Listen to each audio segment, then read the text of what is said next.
G'day, folks. Talk to Belinda Mason, Social Documentarian. Man, she's had a wild journey and impressive with her expertise in photography and where it all started out in Adelaide and where she jumped over to the East Coast in Sydney, CBD, press photography, commercial architecture, carving away throughout that sector, being one of the first photographers in Oz to have a digital camera, changing those mediums, pioneer. And especially in the way of what she's uncovered and continuously uncovers, well, it's really about gaining trust and what she's done within her exhibition work with photography. Like, she's had multiple exhibitions that have travelled the globe, all over the world. And raw when it's got to do with the realities of disability, sexuality, violence, the good, the bad and the ugly, a mix of it all together. And what I've always been impressed with is like who she is as a human being and how genuine she is. And it's all about building trust with the person that you're taking the photo of, grabbing the emotion of that. And I know because I've been a part of one of her exhibitions and just how comfortable that she makes you feel and grabs the moment when it suits to tell the story, and just the different mediums that she prints or puts the imagery on, like 3D lenticular glass, that's 3D, holographic, lights behind it, different glass and mirrors hung in a certain way, like every little interaction and the way that things are placed and the image and the story, it's all impactful and there's a reason for it. To do justice for that person, their family, community of that image, so the person that's walking or rolling through these exhibitions can really feel it for what it is. Rawness, truth, sadness, happiness. There's all sorts of stuff going on. She really gets the best out of her subjects, and I've seen it for years. And currently at the moment you got Unfinished Business, which is at the Australian Museum until late April 2026 this year. And that's what's cool too. It's some of the exhibitions that have been around for years and just the continuation. They just, decades later, just keep popping up in galleries. Because those stories and images should echo. So people understand what's going on out in the community, whether it's in your own backyard in Australia or elsewhere. Life's just sometimes too easy to roll a walk through with the blinkers on. And now she's starting to get her chops into producing plays, where she kicked one off at the Opera House recently. Just starting out, but that's a whole nother game within itself, and where they're looking to furthering the opportunities for that play, and hopefully that really kicks off. And I've heard some of the story about that, and it's full on. Be worth putting on and seeing, that's for sure. And it's the same with everything that comes out of her lenses. Worth seeing, I tell you that much. And not to mention that her and her family on Grand Designs, where her husband Chris built her, like this impressive dwelling that they built, and it was documented on Grand Designs years ago. I was fortunate enough to wheel in there, and I love architecture and buildings, etc. And man, awesome. Yeah, modest, humble people, and very impactful and very inspiring.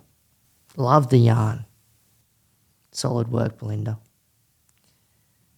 And if you like the podcast, hit that subscribe or follow button. And we've also got a Patreon page. The link is within the description.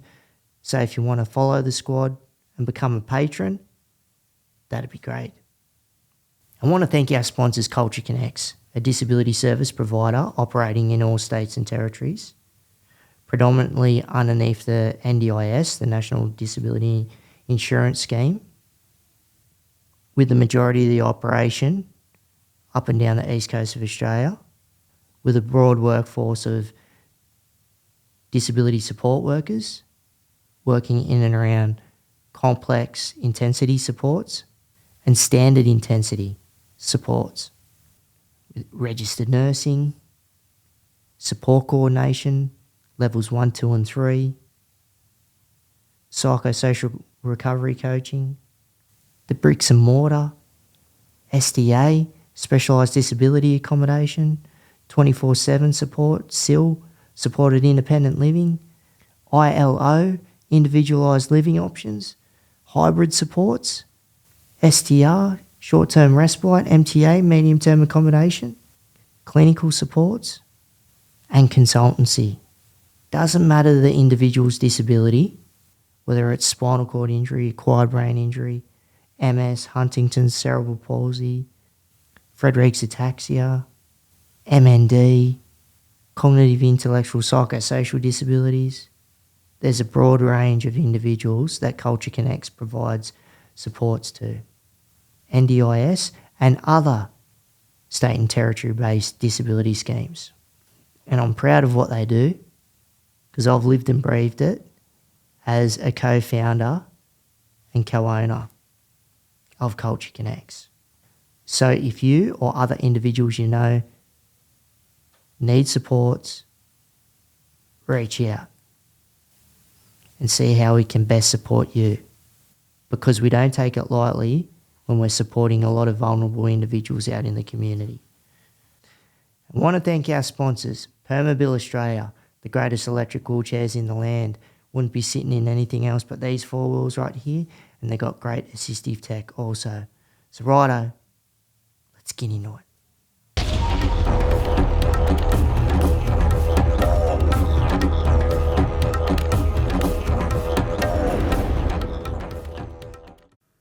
Belinda Mason, Social Documentarian. Welcome and thanks for coming on the podcast and getting ready to have a yarn with us. Appreciate it.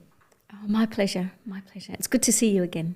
It's great to see you again. It's been a while. So we've known each other for a fair few years now. And like, I love the work that you've been involved in, and not just what obviously I've been involved with you in the past with Unfinished Business, but just seeing what you've done prior to that, what you've done post that, and now what you're getting ready to embark on with some of the stage production stuff, which is exciting. But before we leapfrog into that, just want to reel it back a bit. So you're originally from Adelaide, yeah? Yeah, I was born in a little place called Tailem Bend, which is really tiny, and it's maybe there might be 500 to 1,000 people living there, and moved there into Adelaide as a kid. Yeah, right. So was it far out of Adelaide, like sort of rural, sort of? Past Murray Bridge on your way going towards Victoria. So and by Lake Alexandrina and where Aurukun is. Yeah, nice. The Aboriginal community there. Yeah. Yep. So where did the inspiration come from?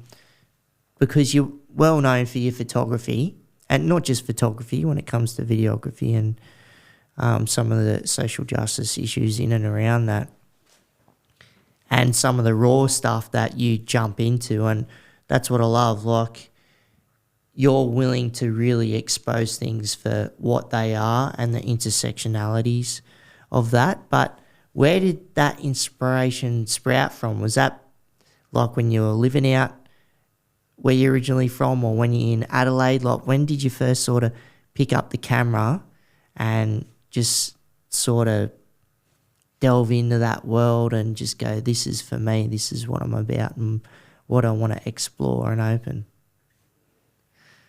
Getting into photography was one thing, and I think looking at social justice was different as well. And I suppose social justice, I don't think I really understood what that was. All I understood as a kid was that there were different outcomes to mine that there were for the Aboriginal kids I went to school with. And I asked the question, why? And that led me to today. The camera came in later when I was being very lazy at school. I was a science student that had to work really, really hard. And I thought, I'll go and do art. And I thought, what's the easiest thing in art? I'll take photos. And but I caught the bug in doing that, and I was able to begin to answer that question, find the answers to that question, being brought into spaces where that question could be answered, that were safe for the person telling me. Mind you, I'm only very young, so it's much easier to tell a young person who's curious about something the answer. And then when the words were spoken, the images that their words painted in my mind, and those images became the very first exhibition, and with support of the people who answered that question, which included, of course, Aurukun mum. Yeah, right, because that's what I was, wanting to talk to you about too. So before you've come out to the East Coast, and before I go into art and, thinking of her floating up in there with the ancestors, Aurukun, but I think we take it for granted just because how click-happy society is, and I think we sometimes can forget how powerful really images are and the words that they speak and what you can extract out of it, the good, the bad and the ugly. But with, say, art, so you knew her like before you come out to the East Coast, like her mob, and when you're talking about SA, South Australia, a lot of the Noongar mob out there. So you knew her and her family before you cruised out this way out east? Before I really picked up a camera. Yeah. So that's what was, that was what was incredible about it. My mum knew Auntie Leela. And when I asked my mum the question, she said, this is not really a question I can answer for you. I'm going to send you over to Auntie Leela's house. And I remember knocking on the door, just turning up, knocking on the door, and how incredibly welcoming she was. And that's when I met her daughter Karen, who's still a very, very good friend of mine over all these years. And then she sent me on to other community members to say, look, I've explained this bit to you, but maybe you've asked some other questions, and I think we can send you over to them and you ask them. And so it grew, so beautifully until we actually did an exhibition of these things that popped in my head. So it was this big collaborative piece where you're working with someone to put all their thoughts into an image. So, and I really, really enjoy that, especially after realising after that exhibition that you actually had to earn money, and becoming a press photographer and then a commercial photographer, but still yearning to be able to do it differently, because when you work as a commercial photographer or a press photographer, you've got a target, what you're doing in media, how you need to approach it to get eyeballs in the media, and for a commercial photograph, how you need to get those eyeballs. But this is really different because when you're working in the media or in a commercial sector, you are aware of how to draw those eyeballs. But when you're going over into the social justice sphere, it's not that way at all. It is very, very much about no cameras at first, about quiet listening and really understanding what the person's talking about, and creating that space where they can tell you what they're comfortable in telling you, and that they begin to paint these pictures. And it's very, very powerful, and I like it because I go back to them and say, does this represent how you feel? And when they say, I just got goosebumps, or they just sit in silence looking at me like, where did that come from? I just say, it came from your words. I could hear you said these words to me. They're there in the image. They're just a visual representation of what you said. Yeah, and that's you know, what I love about your work too, like because it's not what you've just done in and around when I've been involved with you, with some of the work, but just what I've observed you do with others, just how you sit and listen and absorb, because then that gives you more, you know, concept of where you're going to lead the lens and where that's going to pick up what's important for that person and what's going to represent. And that comes true to form, because then you see once these things are either developed in any which way, whether it's film or now you've got the digital world of things, it makes it a lot easier. But just the composure and the concept of things, it's, yeah, very, very powerful. And just extracting, because things can get pretty raw, like some of the individuals that you're talking to and what that can invoke out of them. And regardless if they're sad or happy or angry, and then you're just, you know, you're finding that right moment that's going to truly represent who they are, their people, or whatever the concept is. And that's very, very powerful stuff. Mm. So what was the first exhibition? So it was back in South Australia. And how hard is it? It always intrigues me with exhibitions, wherever they are, what gallery, wherever it may be, but trying to just get that up off the ground, especially when you're starting up as a, you know, you might be doing press and commercial, but if you're trying to get in the world of exhibition and your own art and what you're trying to invoke and trying to get people to have some buy-in so you can get your exhibition up and running. How hard is it to get that up off the ground and having the exhibition allowing you to put that art within that space, or photography, I should say? I think with that very first exhibition, which was called The Plains People. In SA? Yep, that very first one. Mm-hmm. It was when you're young and you think everything is possible, and when you're young and someone can see something in you, and that was the person who saw the something in me was Auntie Polly Sumner. And she was the one that said, why don't you just turn these things in your head into this exhibition? And she got me funding. And I just remember thinking, why me? Like, why? And she said, because you represent the minds that we want to change. And I've told you all of these things and shared all of these things with you, and you've understood and learnt this. So let's go. And she made a couple of other very cute jokes that made me embarrassed and giggle at the same time. But that was the beginning of it. And so and that's reflected on the things that I've done in the future in wanting to be able to give back as well, in the way that she saw something in me and being able to see something in somebody else and try and draw that out, especially with the Unseen project. That was really, really amazing. But in terms of that fell together because of this huge desire to make this exhibition happen, and my youth of just walking up to people and saying, you know, when Ansett was around, oh, do you think you'd fly the exhibition everywhere? And Ilford, who were the printers, oh, you know, you've got to be able to print this exhibition for me, not knowing that there's actually a whole lot of things that really go on, but you don't know that at the time. But it all sort of falls into place, and it happened.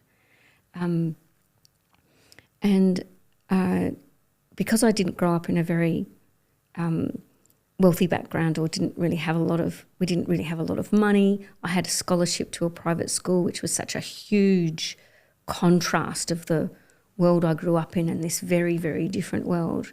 But it gave me an understanding of what this larger world actually looked like and who controlled it and how to navigate it. And then becoming a photographer, it learnt me the power of what that is, which is an incredible silence and happy not to speak. Because all you do is take a photograph. You're taught not to open your mouth, and you're taught to listen. And so when it comes to the work I do, that's the key. You can't be a journalist barging questions at people, throwing them, getting responses and pushing buttons, because it was never taught to me to do that. It was always taught to me how you get this result is remain silent and listen. And then I suppose I came to Sydney because I'd hit a glass ceiling. I couldn't do any more than what I was doing in Adelaide, and I came to Sydney. That's what I wanted to know. Yeah, just like what was the catalyst for getting you out east? Oh, okay, so that was really interesting too. So Auntie Polly says to me, "Are you going to go to the Bicentenary celebrations on Sydney Harbour? You know, everybody's rallying around to go off in 1988." And I said, and I was just at the newspaper, and I said, "Oh yeah, I'll ask whether I can go with the newspaper." So you're working for the local newspaper out in SA? In South Australia at the time, yeah. By then, at that point. And of course they hired me. I got hired because of these connections with community and access to stories, but I learnt not to get used for that at all, because that isn't what I was there for. I was not there for them to go and distort stories and not do the right thing by the community. Being their pawn, no. Oh, no way in the world. So they said, "Well, you can go. We're not going to pay you, but you can go." And so I followed the Redfern demonstration, the demonstration from Redfern all the way through down to Mrs. Macquarie's chair, and took incredible photos. I really loved these photographs. I was so proud of myself, of the photographs that I took of anger and quiet and every emotion that was on the table. And one photograph of two people standing quiet, holding the Aboriginal flag with the Opera House and the arch of the Harbour Bridge in the background, and sending this off to the editor to print, and opening the paper on the 27th of January and seeing nothing. And that was a very big shock to me, to see that everything that I knew, experienced in my life was not the same as everybody else's, nor was the perspective on it. And then, of course, that invites other questions. Why? This incredible question that we like to know, why? So then did you go like back out west, like back to SA, and then you've just got all these whys? Like you got all these questions when you're like, because then, and how was the editor and back home when they opened up the paper? What was the reception back there when you took some of the photos? Well, it's just this void that they've got no idea what you're even talking about. They've got no idea of the importance, the significance, nothing. I watched the documentary that they did, and I saw all the people that I met down there, like Uncle Lyle Munro, and who I have stayed in contact with for all these years,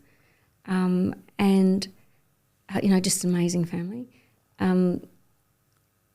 It just was unfathomable to me that it was so invisible, and I do wonder how much things. And what was invisible, do you think, coming from your perspective, and what they couldn't see when it comes to just a lot of the hurt? You think, like when it comes to. Because it's around that question too of the stolen generation, and we don't have to apologise about that. We weren't, but is it along the same sort of wavelength? Oh yeah, I hate those words. Yeah, all of those words, all of those, and it is. Is this the face that people see as the easy person to ask? The conduit for those questions. And sometimes you think, do I actually want to answer you? How did you frame that question to me? Do you really want to know, or do you want to just talk at me about what you think and not really gain some sort of insight into it because you think I'm a safe space for it? And you've been around mob. So then growing up in and around mob and country, back over in SA, and then seeing it back here, so you've got that. It's almost, you're not being Aboriginal, but you're growing up in and around it, so you've got a feel of how these people feel, but just who you are as a person too, which is important. And like you said, you've grown up in that world, but then private school and sort of seeing how the massive contrast, and not just that, but just maybe some of the attitudes with individuals as well. Look, you get idiots in both camps and teams and all that sort of stuff, but the thing is you're seeing the rawness of it, and not just seeing it, but you acknowledge it, and you're seeing how people feel. Like intergenerational trauma is a real thing. Like, I've seen it within my family, I've seen it in plenty of others, and I know you feel it, even though not being Aboriginal, but that doesn't matter. Like, you're tied to it in a way. You're a part of that First Nations fabric, you know? 100%. It's it is, you know, it's very, very difficult to work out, you know, what you do say to people. And I think I'm really lucky, because then I can go back to someone in the community like Honey Dixie, who's always there when I've got like, oh, I just had to do this, and this is what I responded, this is what I did, you know. I'm not sure that I actually said the right thing. Did I step over a line with that? Or and she go, no, that's all right, that's fine, you know. Or this incredible reassurance, you know, for and Uncle Cole and beautiful Uncle Cole Watergo, you know, going and Uncle John Baxter. All these, I could keep on rattling the names of these wonderful people that are just there for me in a really beautiful, beautiful way. And going back to the private school section, and growing up how you have, you can sort of see how, you know, I know that when people meet me, they'll look at me and they'll have a particular perception of me. And it's interesting when they tell me, like, in a couple of weeks or months later, they'll tell me how they saw me, and I always have a laugh. And I can't see what they're seeing, but it's real what they're seeing. And so it's nice when, at the same time, they will look at me and see, oh, she's this or she's that, or she sounds like this or she looks like this. But they'll give me a go. They've put you in a box, and that's where they think that you belong, but it's way... Yeah, then it just gets eroded very quickly. Yep. And this completely welcoming perspective is just beautiful. But if I was to go into which I've done and which annoys me most of all, is to go into a very white environment. Wow, that's really different. The level of not going, okay, look, I'm just going to see who you are. I'm just going to test the water a bit on you, and I'm going to ask you a few questions and see whether you pass my little test. And if I go into a white world and it's a test, that type of test that we all do amongst one another, I just want to walk out of that room going, I'm not interested in playing in your football field or your at all. And so learning to navigate those spaces is really interesting for me, and where I feel home is actually back towards community and other vulnerable group, I don't like using the word vulnerable, marginalised groups. Vulnerable denies the fact that there was a whole social framework that created that vulnerability, while marginalised is an action that happened. People became marginalised because of what you did. You then made them vulnerable, and they're exposed to discriminations and, you know, human rights violations purely from the beginning point of how you saw them in the world and didn't want to change the way that you thought. Yeah, it's a tricky one. And, you know, me being First Nations but fair-skinned, like the amount of situations that I've been into where people don't recognise my Aboriginality, and, you know, where people start chirping up, and it's continuously, like, chirping up in a negative tone against, in and around mob, you know, when they're just bringing up stereotypes, but some people just don't get it. But it's just continuous advocacy of sticking up for mob, or if it's got to do with disability, it's continuous advocation of letting people know, trying to tell people what the situation is in and around that group of individuals. And maybe you want to think outside of the box. You're so narrow. You got to expand.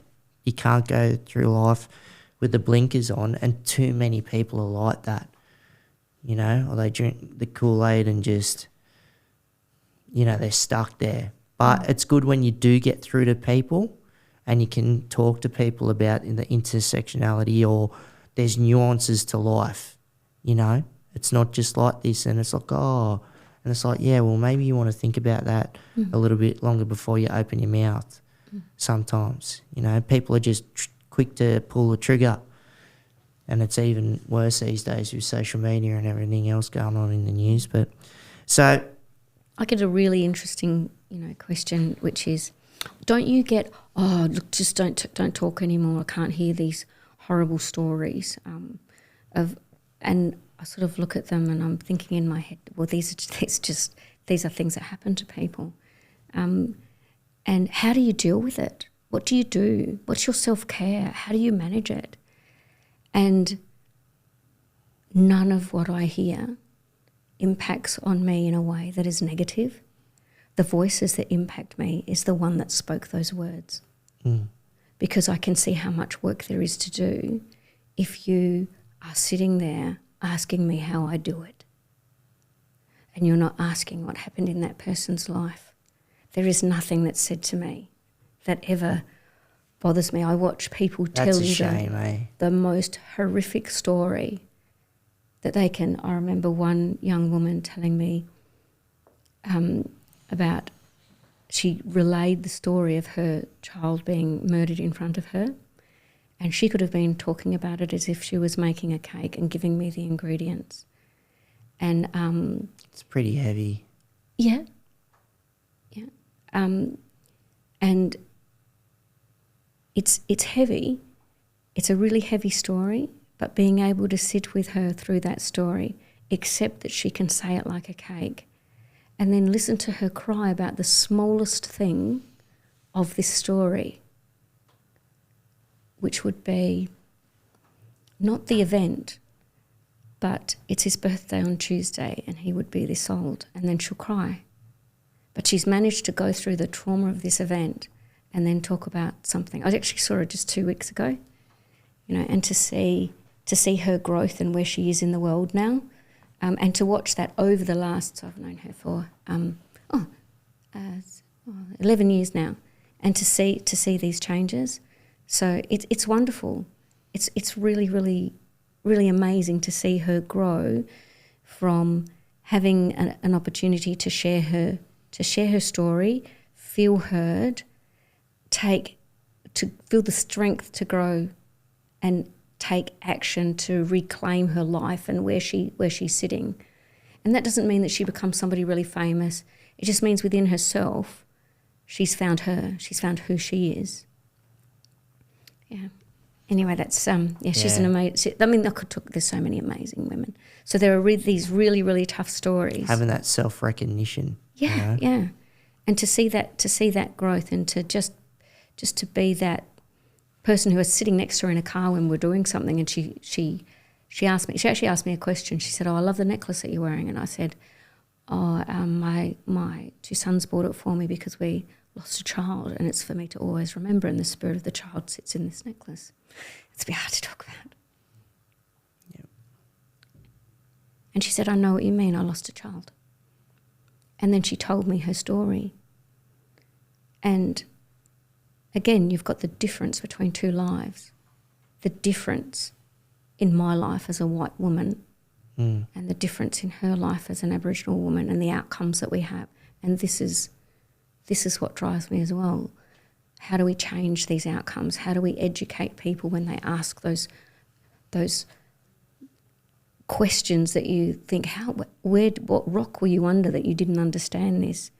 How do we do that? And it's at a coalface. It's right at the coalface of being able to present things to people that are not generated through social media and algorithms, where they discover new things, where they discover new thoughts and ideas organically, and it grows, and their mind grows with the answers that they find. but they have to be placed in a position where they can actually find it. Like with the Australian Museum, people might be walking through the museum and then they'll go, oh, look at that. And that's the reason why I did the 3D holographs, was because I knew people would go, oh, wow, look at that. And you've got them. And then they come along and then they want to read the text. And then they want to learn more about who they are. What's the story behind this? And you've started that conversation purely because it was like, wow, look at that 3D photograph. Not, I remember doing Unseen, and a woman came up to me and said, we had a chrome car and a chrome house, and it was about women's homelessness, and it was in Martin Place in the city. And a woman came up to me and said, we should all go and demonstrate down at Martin Place. I thought, not my thing, you can go and do that. You need a clipboard and you've got to go and ask people questions. And I said, if I pull a clipboard out, people are going to walk on the other side of Martin Place to avoid me. But right now... I was about to say the same thing. Yeah, but right now people are walking up to me to say, what's the chrome house about? Yeah. What's the chrome car about? And you can start this really easy conversation. Yeah. Like, not this journalist that's coming here to probe me and just see what I'm about and not really understand. Yeah. Yeah. So you're getting really just people in that, I remember somebody said, well, you're not building houses and you're not doing anything. And I said, you know what, but in the last 10 minutes just talking to me, what did you learn about women's homelessness? And First Nations women and domestic violence, what did you learn? And I said, I learned a lot. I said, and do you think that when you go to your next dinner party or go and see your friends that you won't sort of relay some of what I've told you when it comes up in a conversation about any of these topics? Oh, yeah, I would. I said, well, I've done my job. That was my job, just to do that, just to shift how you think and how you see things. And is that where you thought you could expose a bit more, just because if you're looking at opportunity, so I'm just going back to SA to New South Wales now.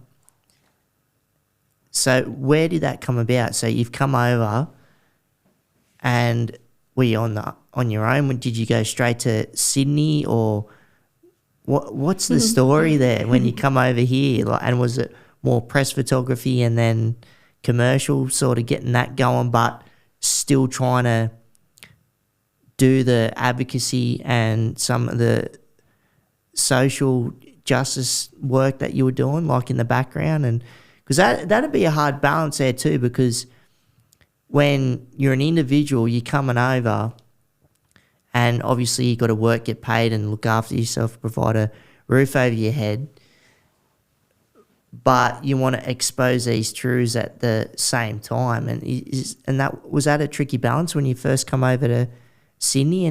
And how was it when you were planted in New South Wales? And what's the difference between SA to New South Wales? Was it like a whole different ball game? And when you're dealing with, and I'm just, even if it's having the comparison between Kooris and Nangars, and just, I know we're all First Nations, but we're so different in every state and territory, so. I think one thing coming over from South Australia was I couldn't believe how green everything was. I would just be staring at things that were green. Because I also in my childhood, I spent a lot of time going out, with my family out into the outback. Desert country. Yeah. So I knew this country, this South Australia country, and up into the Northern Territory. And that was, but not high up, so, not past Alice really. And so coming over, and hills. I remember going for a drive to Watson's Bay over hills in the city. I remember holding on to the edge of the seat, going up and down a hill because the roads weren't flat. Oh, because it was all flat where you were from out? Yeah, like hills, there's no west. hills. So going up a really small hill that turned on a corner was like, oh my God, I'm on a roller coaster. And the green. And of course, one of the first things I did was just lob up in Redfern. Hi, I'm so-and-so, and this, my Auntie Leela said to come and, talk to you. And that was sort of, that was the beginning of engagement with the community, and actually starting to take some photographs down there of different things that people were talking about, not really particularly doing anything with them, because I had to eat, as you said, you got to eat. And then, of course, I got a small family then. And then it was just before the Olympics. I remember thinking... And that's small family like you're talking about with Chris and the boys? Yeah, Chris and the boys, yes. And is he from over this way? No, he's from here, so I met him here. Yeah. So it was sort of come to Sydney, have a family. and then once I had felt I had my place, I could return back to what I'd seen in between. So what I'd seen from arriving in Sydney and the bits and pieces that we'd done. Establishing yourself. Yeah, and in 2000 creating intimate encounters of our own sexuality and disability. Again, and that was from a press job that happened. I remember sitting. The opportunity sort of presented itself while you're doing an assignment with your press job. Yeah. Yeah. So there I was at this conference around sexuality and disability, and I was running late, and I sort of scrambled down the front so I could just lob my camera in somebody's face of whoever was talking at the time, and started to take photographs. And what's wonderful is I then get to sit right in the front row and listen to these amazing people speak. And that was one thing I loved about my job. I could go to see all these different aspects of the world and sit in these front rows of things and listen. And so I was listening, and then I'm thinking, they're talking about sexuality and disability. Like, everybody has a right to sexual expression. What's going on? And I turned around, and in the room was every type of disability that you could ever imagine. And I just went, oh, wow, and it's wall-to-wall people. There were people standing in the back there. I remember, wow, you really had to push through this crowd to get to the front. Wow, this is a really important thing for all of these people, because they don't feel that they have this right to be seen as a sexual human being. And I thought, wow, that's really wrong. That's so wrong. And one of the people speaking was Dominic Davies, and he... and I did the thing that photographers are not supposed to do, and that is actually ask a question. So I broke this code that I knew was mine to be silent and listen. And afterwards I walked up to him and I said, if I could capture everything that you said in a single image, what would it look like? And he stared at me, and I thought, oh my God, I'm in trouble now. I'm going to be in trouble. My client's never going to book me again, and they're going to say, why did you go and talk to him? You're not supposed to talk to anybody. Just take pictures, stay in your place. And his partner walked up behind, leant over and said, take a picture of his dick. And I didn't shift my eyes away from Dominic's, because I thought that reduced this question. That was a really important question. It was a why. And he stared at me and he said, I want to answer your question. Give me your number, but I can't answer you now. You've really rattled the cage. Yeah. And he rang me. Well, that's good. And we sat down and we created a beautiful photograph of him on a chaise lounge in my lounge room, and at home, and in a beautiful warm embrace. The picture was only the size of a postcard, and it was black and white, and it was a very intimate, beautiful photograph. And I made the photograph small because the distance to go and look at it, you had to stand within what is a natural, within the natural personal space between two people. So there's a distance that we like to be apart from one another, and then you know when you've bridged that distance. And when it's appropriate, looking at this photograph, you had to be within that intimate space. And not only that, you were looking at a very intimate embrace between two people. And that was why the image was small, and that's why it was this beautiful embrace. And he said to me afterwards, he said, oh, Belinda, I just got to tell you this. You're the first woman who's ever seen me naked apart from my mother. And I said, don't worry, you're the first two gay men being naked on my couch. So he said, you know what? I can see what you've done. I can see how you've translated this. I'm going to introduce you to a few more people. And he introduced me to the formidable Kath Duncan and George Talapouris. Oh, George? Yep. Dr. George? He has got the most extraordinary image in that exhibition, but he can tell you about that. Kath is just always been. There you go. I didn't know he was in it. Yeah. Yes, he is. Yeah, Yep. you can look it up, but I'm not going to talk about his image. He can talk about his. Yeah, image. nice. And that was the very beginning. And I remember getting to the end of it, and we had multiple exhibitions. There were 600 people at the opening. It got banned all over the place, and we did this big regional tour. And I learnt, because again... And was it hard, like, getting the backing for it? Because if you're getting banned... Like, see, the thing, I'd learnt a lot. So I'd learnt a lot being in commercial photography and in the media.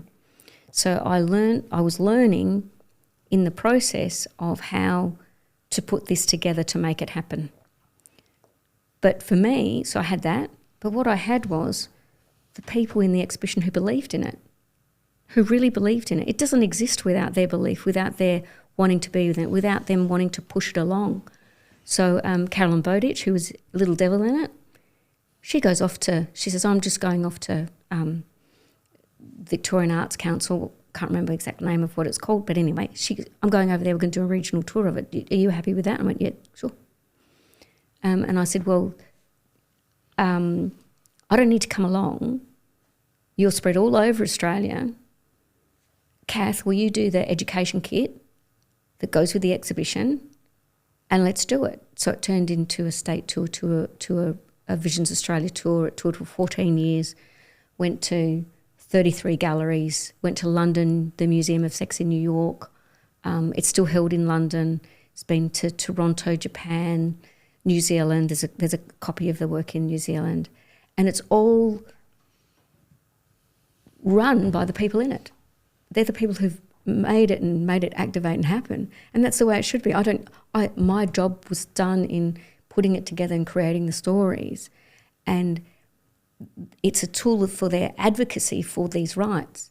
And then in 2018, when Dita grew up, after being a little boy, growing up with all of these people, all of these diverse people in his life, well, not necessarily diverse to me, they're everyday people to me. Yeah. But you can see how natural the boys are around. Yeah. If it's got to do with mob disability, just people that are different. Yeah. Yeah, and it's good to see my grandkids now who are exactly the same. Yeah. It's just brilliant. But I remember Liam being asked by a journalist, what's it like growing up in a world that's so diverse? And Liam just looked them in the eye and said, what's it like not to? Threw it back. And he meant it, because he would get tired. He would, as a I was an adult, but he was a child, tiring of questions that seemed so obvious to him. Like, why don't you know this? Why don't you know these things of the world? How can you be an adult and I'm a child explaining something to you? Which they did a lot of, and they enjoyed doing it. And of course they did all the media work that they did, and that they've gone off into doing very different things now today. But it really formed them. So I feel that my sons were raised by a very large community that built them to be the strong young men that they are, that everybody tells me how proud they are of them, including me. But they weren't built by just me and Chris. Yeah, well, they're built by the environment that has been, in and around you guys, and the exposure, which is a good thing. But you can see with the boys too that they realise that there is a bigger world out there, and there's nuances to life, and just the different fabric that people fall into, and just there is injustice around the world, whether it's in your own backyard or overseas or out in community. Like, there's all sorts of stuff going on that's good, bad and ugly, but it's that continuous advocacy, I should say, and it does become tiring at times, because I know I constantly do it in all sorts of different shapes. But how's it been with you? Like, so SA, Sydney, family, but you've travelled the nation. So how's it been with you going into different Aboriginal communities, and what's your been approach going into, if it's got to do with WA, NT, Cairns, like, What's been your approach? Because all mob are totally different from one another, different language groups, different belief systems. So how's your experience been with that? There's the grapevine. It's connections with people. It's always never walking in cold thinking you can just turn up. It has to be a series of introductions. I remember with Unfinished Business wanting to go, I'd heard about Gary Amberguy and I really wanted to do his story. I really wanted him to be in Unfinished Business. Doesn't mean he's going to be. And then I remembered, who do I know that he would know that can come down the line? And it was a series of 4 people that got me in contact with him. The first person that I knew that sent me to the next person that sent me across with this trust. Just trust. Look, she's okay. Oh, look, so-and-so said she's okay. And then Gary gets to make the decision of what he thinks when he's talking to me. And so it is that. It is not just thinking that you can walk in and do anything. It isn't. It is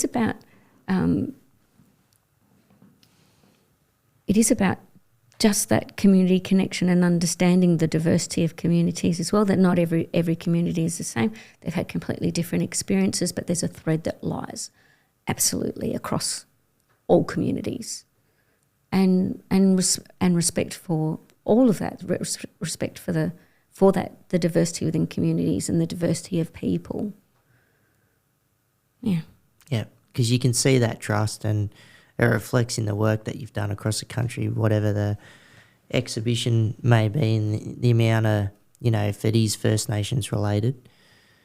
But it's just having trust, and it's even been with me when I've been out in certain communities, like it doesn't matter if you're black, white or brindle, and, it's just building up, wheeling or walking into that community and just building that trust and just having a yarn up and just seeing where it leads, whether you talk to elders first and, and then just approaching it that way and just seeing how each other are and how you approach, because there's, different walks of life, and it's just making sure that you can understand each other to some point, and sometimes it takes a few times. Oh, it takes continuous. One takes a few times. Yeah. I'll tell a funny one. So I remember going up to Aurukun for a different thing. So I got asked to go up there to do a workshop with some Aboriginal school children during school holidays. And I said, not really my thing, but I'll come and do it as long as you realise I'm not actually going to teach photography. We're going to use camera to teach kids that they are unique and that they have thoughts and ideas that are different, and that we all see the world through a particular lens, but you just see it slightly differently. And that's by getting children to photograph something and then seeing how they all approach something differently, but at the end it's the same thing that they've done. And anyway, so I did this, and Dita came up with me because he was on school holidays as a kid, and they were all excited at the airport with them. And anyway, this is going to be a long story. I should make it shorter because it's such a huge story with not Manangrudi, with It's all Aurukun. good. Let it roll. Let it roll. And so Dita gets out he had this little camera that was called a flip, and he said, I want to go and ask that elder a question. And I went, all right, either he's going to say no or he's going to say yes, but off you go. So he went and... He's like you. He's very inquisitive. Yeah. So he went up and just asked a question. He said, can I film your answer? And the elder said, yeah, okay, all right. What are you going to do with it? So, well, we've got this little website and this is what it is, and is it okay? And he said, yeah. So he did this little piece of video, and we went back to Sydney. He sent the video back to the elder, and we got a call from the community. Can you bring him back? We want him to can he do that? And can he teach other kids to do that? Yeah, right. So they got funding, and they sent Dita and Liam up there. Oh, so both boys went up. Yeah, so both went up. Yeah. Yep. And they did that, and it was the beginning. It was sort of a reinvigoration of a program that they'd tried to put in place. And Dita said, "Look, you've got to think about what people, you can't buy all this fancy stuff and then it just sits in a cupboard because people aren't going to use it. You got to buy things that people are interested in actually using, and he did that. And I remember one day we had the room because the people were between 25 and 16 and 25. The youngest was 16, and I remember somebody came into the because I was on sandwiches and ice blocks and tea and coffee. That was my job, and someone came into the room to say, "Hey, Belinda, do you know what time it is?" Because all the blinds are down because you're working with computers after they've done all the footage during the day, and you're working with the computers and all the lights have to be off so you can see. And I said, no. I said, it's 7 o'clock at night. Oh, I'm so sorry. I'll make sure that. And I said, no, don't do anything. They're all still here. It's really good. We can't believe they're still here doing this. So it was really good, and it was on the Indigenous television network. That it went out on. Was it NITV back then? No, it wasn't. No, it's still running, and it's not NITV. It's like Indigenous Television Network. I can't remember the name now. And but on that trip, while I'm not doing anything, I'm just wandering around in between. And I meet this woman called Marie Calky, and she's got a daughter who has cerebral palsy, and so I just strike up a really just very generic conversation with her and then get on with my day, fly back to Sydney, and then unfinished business starts to develop when I get back. Not from Marie, but she's in the back of my mind in all of it. And she's so we. And what's when I think of Marie, I think of all these crazy stories that go with Marie. There's so many, like turning up 10 years later in Brisbane at the memorial for First Nations veterans, seeing her in the crowd and learning that the boy that she spoke about in Unfinished Business had become a member of the military in defence. He was in defence. We're standing across the room from each other going, hey, what's that? What? Huh? How come you're here? She says, how come you're here? I was to do this project on First Nations veterans. And she said, you know my son? Oh, yeah. He's in defence now. And that was because... Full circle. Oh, it was just just really amazing. All these wonderful sort of connections that follow through of people that you meet along the way, and how you don't really forget anybody either. With Serving Country, people say, working on the book, and we've got the whole proof, 312 people are in it. There's almost 600 people in it. And as in veterans? Yeah. Yeah, right, yep. And it's from the oldest was over 100 to the youngest, which is just like in their early 20s. So there's a lot of mob that are represented in Australia, ever here or overseas. And generationally too. Like there's military families that are generational, from having great-grandparents all the way through to people serving, and a consistent service to country. It's unbelievable. And what were some of the conversations you'd have with some of this mob, where what they're doing for the Australian military, but how they felt as First Nations and how they were accepted to the force? Like, yeah, that would have been some pretty deep conversations, yeah? One really good thing about defence is, you can't escape racism wherever you go. But the way that defence was set up was there was actually equal pay.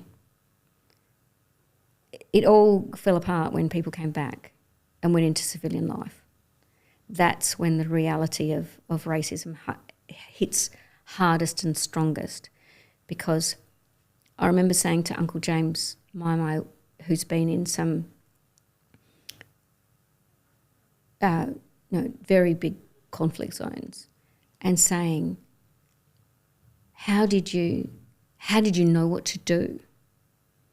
And he said, we train and we train and we train and we train, and we go on autopilot so that you never have to think and ask any questions. You just know what you need to do and you do it.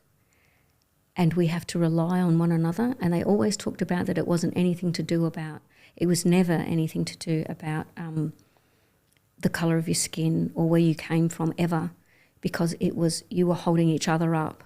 And you had to, and if one person decided to bring in any aspect of that, it would risk the whole team, and you didn't. And they talked about the difference between the Australian Defence Force and other defence forces around the world, and how they didn't see this really strong bond between men across everything, because they realised they held each other's lives in their hands.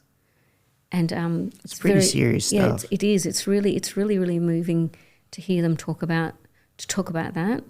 It was accountability with your brothers and sisters out on the field. Yep. And what do they call it? The colour is green. You know. The colour is green. Yeah, they're all the people in green. You know, the army is green. We're not anything else but green. So just incredible stories. Not that they're you know, the Royal Commission, of course, has shown us a really ugly underbelly of defence. Did defence itself get behind it in any way? The Royal Commission? No, just if it is like the actual entity of defence, like how was the reception? Did you have anybody from defence speaking out? Yes, yeah. In either good or negative tones at all? Defence has been amazing, actually. That's awesome. So it was the Department of Veterans Affairs that came in very early and gave us a small piece of funding. Then they gave us a very large piece of funding to do the book. And then the Department of Defence came in about a year ago more than a year ago. So that's awesome that they were getting behind the funding though, because they want it to be represented in its true form, because you're not mucking around when you're stripping everything back for what it is. Yeah, and not afraid of what people would say. So there wasn't, you know, when you're doing something like this, you can't suddenly have it be a marketing campaign for defence. It's not. It is about veterans. Veterans are people who have served. So it is making sure that they're able to feel very comfortable in saying whatever they want to say. And sometimes it's things that people, and that goes across all exhibitions, they don't always put down on paper everything that they've said to me. You know, the hardest things are the things when they come, you've just interviewed someone, you've just said goodbye and you're about to get in your car, and you can see they want to say one more thing to you. So you just give them the breathing space to find the courage to say whatever they're going to say next. And the look in their eyes, you know, they're going to say, please don't publish this, which I'm sure you've heard. 100%. Yeah. And the things that they don't want me to talk about are the things that hold the biggest traumas that they have, that were really part of some way they've got to release those things if it's not through me somehow. And they do give those to me to hold on to at the same time. Yeah. And how do you go with that, holding on to that? Because that's something that you're not getting out to the public, and you're respecting these individuals, but you've got a piece of that trauma with you. I think the harder thing is that they haven't found yet a way to reconcile what they've spoken about, and that I'm only one of the steps along that way, that I wasn't a final step in it. And you don't know whether some things that were said, people said, I don't know how he told you that, because he hasn't said that, or about a week later we heard him speak here and we'd never heard him say that. So I don't know whether it's sort of the naive Belinda sitting there just listening that creates that and then breaks that for that to happen. And I never know about whether that happens or not. It's good it comes out, even if you don't put it out there in the public, but but it is good if it does. And everybody handles trauma differently, and, you know, be with you, just you taking it on and how you deal with that trauma, you know, because that's parting onto you, and you're seeing the rawness right in front of you, and then you're going to try and represent that in the best way that you can, whether it's the image or through the written word. With that particular man, who I'm not going to say who it was, I got a phone call after he passed away from one of his relatives, and we talked around in a circle, without saying what we knew. but we both knew each other knew it. Isn't that a funny thing? It was good because neither of us wanted to say it, and it was left there. But that was peace for me, knowing that. Eh? And that was good. That was a hard one because he hadn't forgiven himself, and there wasn't anything that I could say that would even let him even do that at the time. You know, as a stranger, this stranger, the hairdresser that you meet that you're never going to meet again, that you can say these things to because it's not going to come back at you. It's not going to hurt you in any way, and the trust that they have in me that I'm not going to use that. That's a big thing. Yeah. So it's really interesting. And then there's these really beautiful moments. Like I remember Uncle Vern. Well, no, not supposed to call him Uncle. So Vern. He is talking to me about Vietnam. He doesn't really talk much about what happened in the field. And I remembered asking him, we were down at Darling Harbour and just asked him a question. And he said, you know what I remember most? I remember the children in the refugee camps. And he said, you know, I always we'd go and give them things and make sure they were all right. And he said, I always used to make sure I had sweets to give to the kids.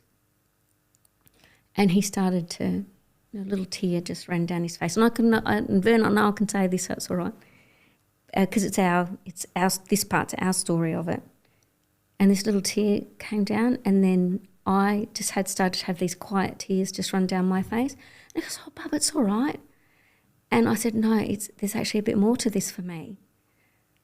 My dad was in a refugee camp in Europe after the Second World War, and he remembers the soldiers coming and giving him sweets. And it's one of the most powerful memories that he has of kindness in his life. And then we both were actually really crying then, you know, because it was, and just hugged one another because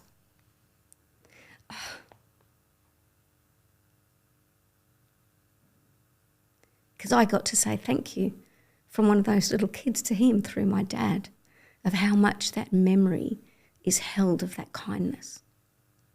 It exists. It's powerful stuff. Far out. Yeah, but he came to Australia, which is really good, and met my mum. That's awesome. And how's it been? Like, that's a whole journey within itself as well. Because you're starting out. You okay? Yes. It's all good. It's good to have the emotion roller coaster up and running. I think. Yeah, we've got tissues there too. Thanks, Mark. We come prepared. Yeah. Oh, good. Because he's not alive, and he died a long time ago now. Yep. Powerful stuff. And the power through the lens. What's been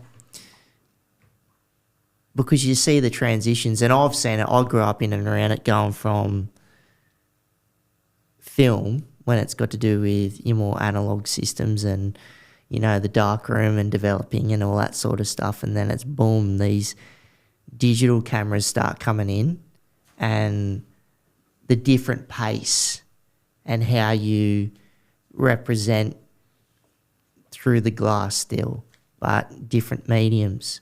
How is your transition from that and dark rooms, and then bang, this new system's coming in place, and how to keep up with it, and what should I do? Do I keep staying back with this system, or do I keep up with the race of this new digital system? And Kodak's missing mark now, Canon and everybody else is jumping on digital cameras. So what was that like, your experience in general?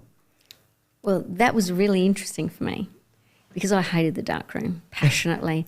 I hated all the stains on my clothes from the chemicals because I wouldn't. Oh, true. Never really was always in a hurry, too much of a hurry to put anything on to protect your clothes. It's a lot of work. Yeah, it's interesting what it does, and a darkroom is a really interesting place. But when you've been in it for a long time, I never ever want to go into a darkroom again.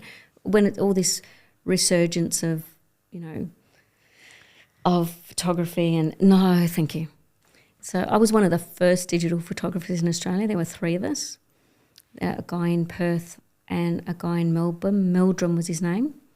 And I'm trying to remember the guy in Perth. Anyway, so we had the first 3 digital cameras that were made by Kodak, because Kodak invested millions and millions of dollars when Ziggy Kowalski was the CEO, because he was a physicist and he understood the importance of what creating a pixel meant. Yep. Because film is molecular. And so you have to create a pixel that can be molecular. And so for him as a scientist, it was like the most amazing challenge to invest in. And Australia became a very big testing ground for it. But he was working with Kodak. Kodak, who have everybody with silver mines, who produce the silver for all of the film, you know, that the film was the biggest, you know. Kodak was big. Yep. And so they produced the camera, and I remember being interviewed when they first could then, by the Australian, when they first could shoot from your camera into a computer. So they wanted to interview me because it was the very first time they could ever do this, and I talked about how incredible the technology was, and it needed to be embraced, and we were heading towards the 2000 Olympics, and what an important part of time it was to do this. And the Australians said to me, "Oh, how about if we interview someone from Kodak?" Well, Kodak at the time had decided to get rid of their communications person, and they got somebody who was more in the sales area, very, very afraid of what was happening to Kodak with the fact that they've unleashed, from their perspective, a demon of something that was going to take over, and they're all going to lose their jobs and lose everything, and they didn't know how to deal with it. So in the bottom of this... Yeah, because I remember Kodak shops being everywhere. Yeah. Once upon a time. Yep. You know? Yeah, everything. But they invested in it. They could see where it was coming, but there was not a join between understanding. And I mean, it's written about so much, this failure of Kodak, when they were at the forefront of digital. I know, it is a shame that they let it go. That we had Canon casings with Kodak technology, and to watch it get basically stolen and made into better and better and better. You know, and how long it took. I remember that first camera that I had, working out when I was going to buy the next generation. It lasted 5 years. The technology behind it was incredible. The camera cost $50,000. Jesus. So, I remember thinking, wow, I might be able to buy a brand new car for the first time in my life, and it went on a camera. So in this newspaper article, they wrote, no, digital is only, you know, in the formulating, you know, area, and it's never going to be anything, and film will be around for a long time. And I remember reading it thinking, I'm using it with, you know, I'm going along to, News Limited's using it. They've got older technology to what I've got, but it's fine for a newspaper. I'm doing advertising. I'm starting to do billboards. And you're showing them, you're going in News Limited and you're like, this is what's up. Yeah, This is the wave of things to come. Yeah, like I would be working with, so I was freelance, and I'd be working with in-house guys, and they would be saying, hey, what have you got? Look, what camera have you got? Oh, wow, this is what they're doing now, and this is what's happening now. Oh, well, we've got these. And I said, but they're really good workhorses. Oh, they won't give us the money to get News Limited, won't invest in it anymore. And, you know, but that's back then.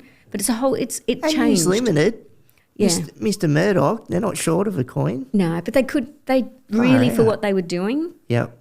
It was until there were things like the burst rate. So all of these little things. So you couldn't, originally I remember I photographed Melinda Gainsford running, and I had a film guy next to me, and I had digital. Now the burst rate is nowhere near like a motor drive. So you had to understand, you become a part of this machine in your hands. Yeah. And you have to, every time she took a stride, I had to understand the distance in the burst rate. I felt like I was running stride by breath with her, and I would have to do single frames at the moment when both her feet are off the ground, when she's in the perfect pose that is the shot of a runner, not 1 foot on the ground. No. It's 2 feet up in the ground, so she really looks like she's at speed. You know, there's all these things that give us impressions of movement for something that is still, a photograph is still. So how do you show movement 2 feet off the ground? And that would have been tricky. it was, because I'm listening to this guy shoot a motor drive. So the first thing I wanted And to you're see hearing was, it go off. and I'm going one, Yeah. and I'm going 1, 2, 3, 4, like this in my head. Yeah. Take it back, look on the back of the camera. Yep, 2 feet, 2 feet, 2 feet. He published a photograph, his photograph, 1 foot on the ground. And I thought, there you go. There is something about being a part of this machine that's in your hands. There's something that's not replaceable if you don't have the ability to be able to immerse yourself into what you're photographing and to understand what you're photographing. And did you see was there a lot of buy-in, or were people just falling by the wayside and trying to hold on to the old school tech? All the older photographers who had power within the space wanted to see their careers out in film. So they bagged it. So I'd hear, oh, you don't know anything, look at you, you're only young, what would you know? And I remember just saying to someone who rang me up specifically to tell me that. And I just said, you know what? You're one of my last clients to ever even have this conversation with, and you're just being a dinosaur, and you are going to eat your words in less than 12 months. And he just was in silence because he's a real arrogant person. Yeah. And you can say what you want to say. yeah, just not his name. And it was probably the first time I really, really, really stood up for myself against a client, because normally it's like, that's my bread and butter, be nice. You can't do anything because they can swap you over for someone else. But I was also in a position where I was an early digital photographer. We would have to do so much. You'd have to go into their office and show them how to use basic software to even load the photo that you've taken up, explain, they'd say, oh, rasterization in an image. They'd look and they'd say, you've taken a really bad photograph, come in, look at it. And I said, it's called rasterization. You've got to look at this image differently. You've got to change the settings so you can see what it looks like, but you can't save it like this because you couldn't do anything back then. You can't save it like this because then you're going to save a postage stamp when you want a poster. So, and actually explaining that to somebody, explaining what a JPEG is, what the size of an image is, and no, don't just make it small. Don't just make it smaller because you like to look at it. You want to publish this in a post. Don't do it. So a lot of that went on. And Intimate Encounters was a mix of all of them, and I loved it when people said a mix of both digital. So I used. Yep. So I had. Carolyn Bowditch was taken on a 5.4 Sinar camera. A 5.4 is a transparency that is 5 inches by 4 inches, and you have a dark cloth over the back and a ground screen, and you got to focus, like real old-fashioned. That's real old-fashioned. But it's the highest level of grain and molecules on a piece of film to blow an image up, the biggest you can ever get it. Oh, wow. I get you. And digital couldn't do that at yet. that time. Yep. Not until you got like 40 megapixel, Yeah. Yep. So we had art panoramas. So an art panorama is 3 centimetres high. I could be wrong. Somebody can correct me listening to it. A 6 centimetres by about 2.5 centimetres or something like that, really long and thin film. And that is also just a lot of molecules sitting there to be able to do really cool stuff with. And they were done with the really big images that were taken. But then I took Darren Fittler. I took him on the digital camera in the field, standing naked with his wife, with all these books on these massive towers that were in there against a blue sky and this green hill, because he has a vision impairment. Right. And because he said the words to me, the second most intimate thing I do with my wife is that she reads to me at night. And I just thought, how beautiful. It's lovely to be read a story. And then I thought, isn't it nice when that's the second most intimate thing that you do before you go to bed with your wife? She reads to you. She reads your story. And that's hearing her voice. And it's not so much about she's reading it to you because you've got a vision impairment. It's the intimacy of the actual, the event. So then I got all of these books. I went to a place that was getting rid of books, and we put these on these huge steel stakes outside of Lithgow on this green hill, and they were towering above them, and we were so petrified that they were going to fall, and they were wired down with these wires that had to be photoshopped out afterwards. And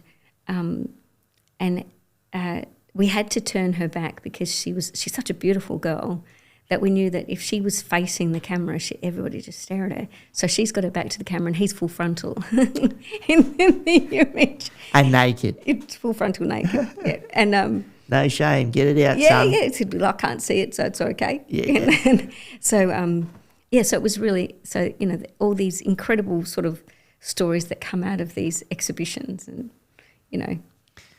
That's cool with the book, but going into that, not just you standing up against the dinosaurs, because it's not just the hardware, but what I loved the rapid expansion of too was the software.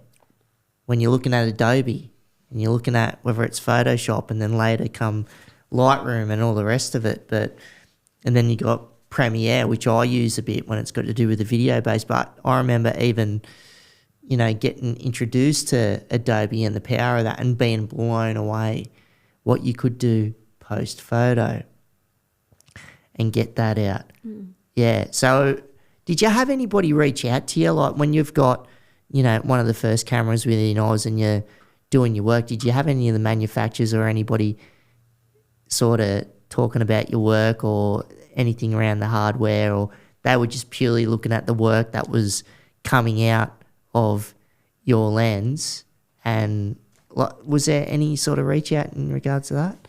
I think it's hard because it's still it was then and it still is now this world where I was just a young woman, so you got zero validity, and you're fighting it. Like I would if somebody wanted to hire me and they wanted me to pitch against somebody else, and it would be a man because there were so few women back then who were photographers, I wouldn't even bother. I just used to say, if you want me to pitch against somebody else, I'm not pitching. I'm just not. Either you know me by reputation, but I'm not pitching against anyone. And that was that was a really tough sentence that I always used to say. That's pretty staunch though, and a gamble as well, especially if you're looking at, if you got some boys clubs and all that sort of carry on going on back then. Don't want to play in that pool, thanks. Yeah, just don't want to. Yeah. There's plenty of people with more progressive thoughts and ideas and have far more interesting things to say, far more interesting briefs to work with than people who want to be dinosaurs and see you that way. But it definitely had a very big impact. So when it comes to that, like historically, I think of, I was the first woman photographer at that newspaper.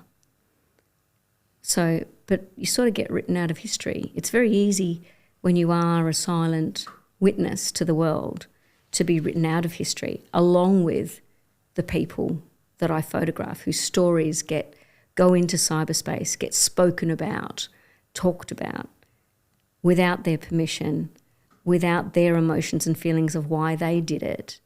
They're just invisible again, and both of us become invisible. It's harder for me to speak because I am a small woman with this little soft voice that I've got, which I always feel weird when you hear. You're saying that, but you got more power in it than what you think, because when you're talking about reputation, that floats through not just the Australian community, but above and beyond that. So you are a pioneer in all sorts of ways, but I get what you're saying as well, especially when things are getting silenced, and if it is that particular photo or exhibition and it's not just the individuals that represent that image, it's the person behind who made it happen as well. Yeah. But going through the timeline of, when you're talking about reputation and that gets built up over time, and, being a woman, being within that industry, building yourself up, getting in Sydney, and when, many sectors are like dog eat dog bloody worlds, which is unfortunate, but it's just the way it is. Like, people just want to climb over top of each other and they don't care how and what they do. But you stand above and do your own thing. You're in your own lane and you've carved that, and it's awesome to see the exhibitions that have been everywhere and what they represent and the stories that they tell. But let's just go through like a bit of through some of the exhibitions, and if you want to give a bit of a brief on what they are when you're talking about silent tears. So what was silent tears and what did it represent? So when we were at the UN in Geneva with unfinished business, of course it was the ratification of the Convention on the Rights of People with Disabilities. And Carolyn Framada from Women with Disability Australia came up to me and said, read when the concluding observations come out, which is the report, for people who don't know the jargon of the UN. It's a report that's made afterwards about Australia and how the world sees us based on civil society, which is NGOs like First Peoples Disability Network, with WIDA, Women with Disabilities Australia, providing feedback to the UN about what Australia is doing right and wrong so that it can butt up against the Australian government's own reporting of the situation. So the concluding observations are really interesting because they take both sides, civil society, which is the Australian community's perceptions of what our government is doing and what the government think they're doing. And in those concluding observations, I looked out thinking, well, this is of interest to her. Women with disabilities is of great interest to her. So what is in these? And it was violence against women with disabilities, well before any Royal Commission, at a time when people thought that people with disabilities were only ever cared for and that they were vulnerable, blah, blah, blah, all of these things that I hate. Yeah, they don't have a voice, they don't work, they don't do Pity, normal things. Yeah, either pity porn or inspirational porn and nothing in between. Boxed in and institutions. You can achieve your goal and all the rest of it. Yeah, good on you. A pat on the head. Yeah, for Stella Young put that, has, she articulated Stella that so Young, incredibly well. And then I thought, so, okay, nobody's interested in this. Nobody cares, actually. And I love the things that nobody care about because you've got to make them care. And I thought, how do you do that? And I thought, well, people acquire disability. And I thought, how many women acquire disability caused by violence? Because at the moment we're counting dead women. And then I worked with from acquired disability. Yep. And of course, Ange Barker is a well-known case where she survived. She could have died, but she survived. So we're not acquired brain injuries and all sorts of stuff. So we are definitely looking at and justifiably at how many women are killed by domestic violence, but we're not aware of the 7 women that go into hospital every day with a brain injury and the 4 of them every day that come out with a permanent brain injury caused by the violence that they experienced. That's huge. Yep. But it's not You known, don't hear about that. But you hear about Death. how many women were killed that week. But we're not and dealing that's a huge with number within yes, it itself. Is, absolutely. And it is really, really critical that it comes to that point. But we're not discussing women who survive. Now, these women who survive need a voice. Who they in turn give voice to are women with disabilities who experience violence from through the first part, which is from Dr. Denise Beckworth, from the lack of education on sexual education for women with disabilities who are excluded from classroom areas to even have an understanding, which then creates, which is the marginalisation, that creates the vulnerability whereby they don't have enough understanding of what is happening to prevent grooming, to be able to speak out, to understand what abuse is and what it looks like. So what happens with all of these women, and we know the case of the young woman in South Australia and the abuse and neglect that was part of the triggering of the Royal Commission. So how I saw it was, if we give voice to these 2 groups of women, hopefully the women that will be, both will be recognised, but the thing that is completely invisible is women with disabilities experiencing violence. And what that looks like, whether it's financial, whether it's medical, whether it's actual physical abuse, whether it's sexual abuse, whether it's neglect. And this exhibition covered these.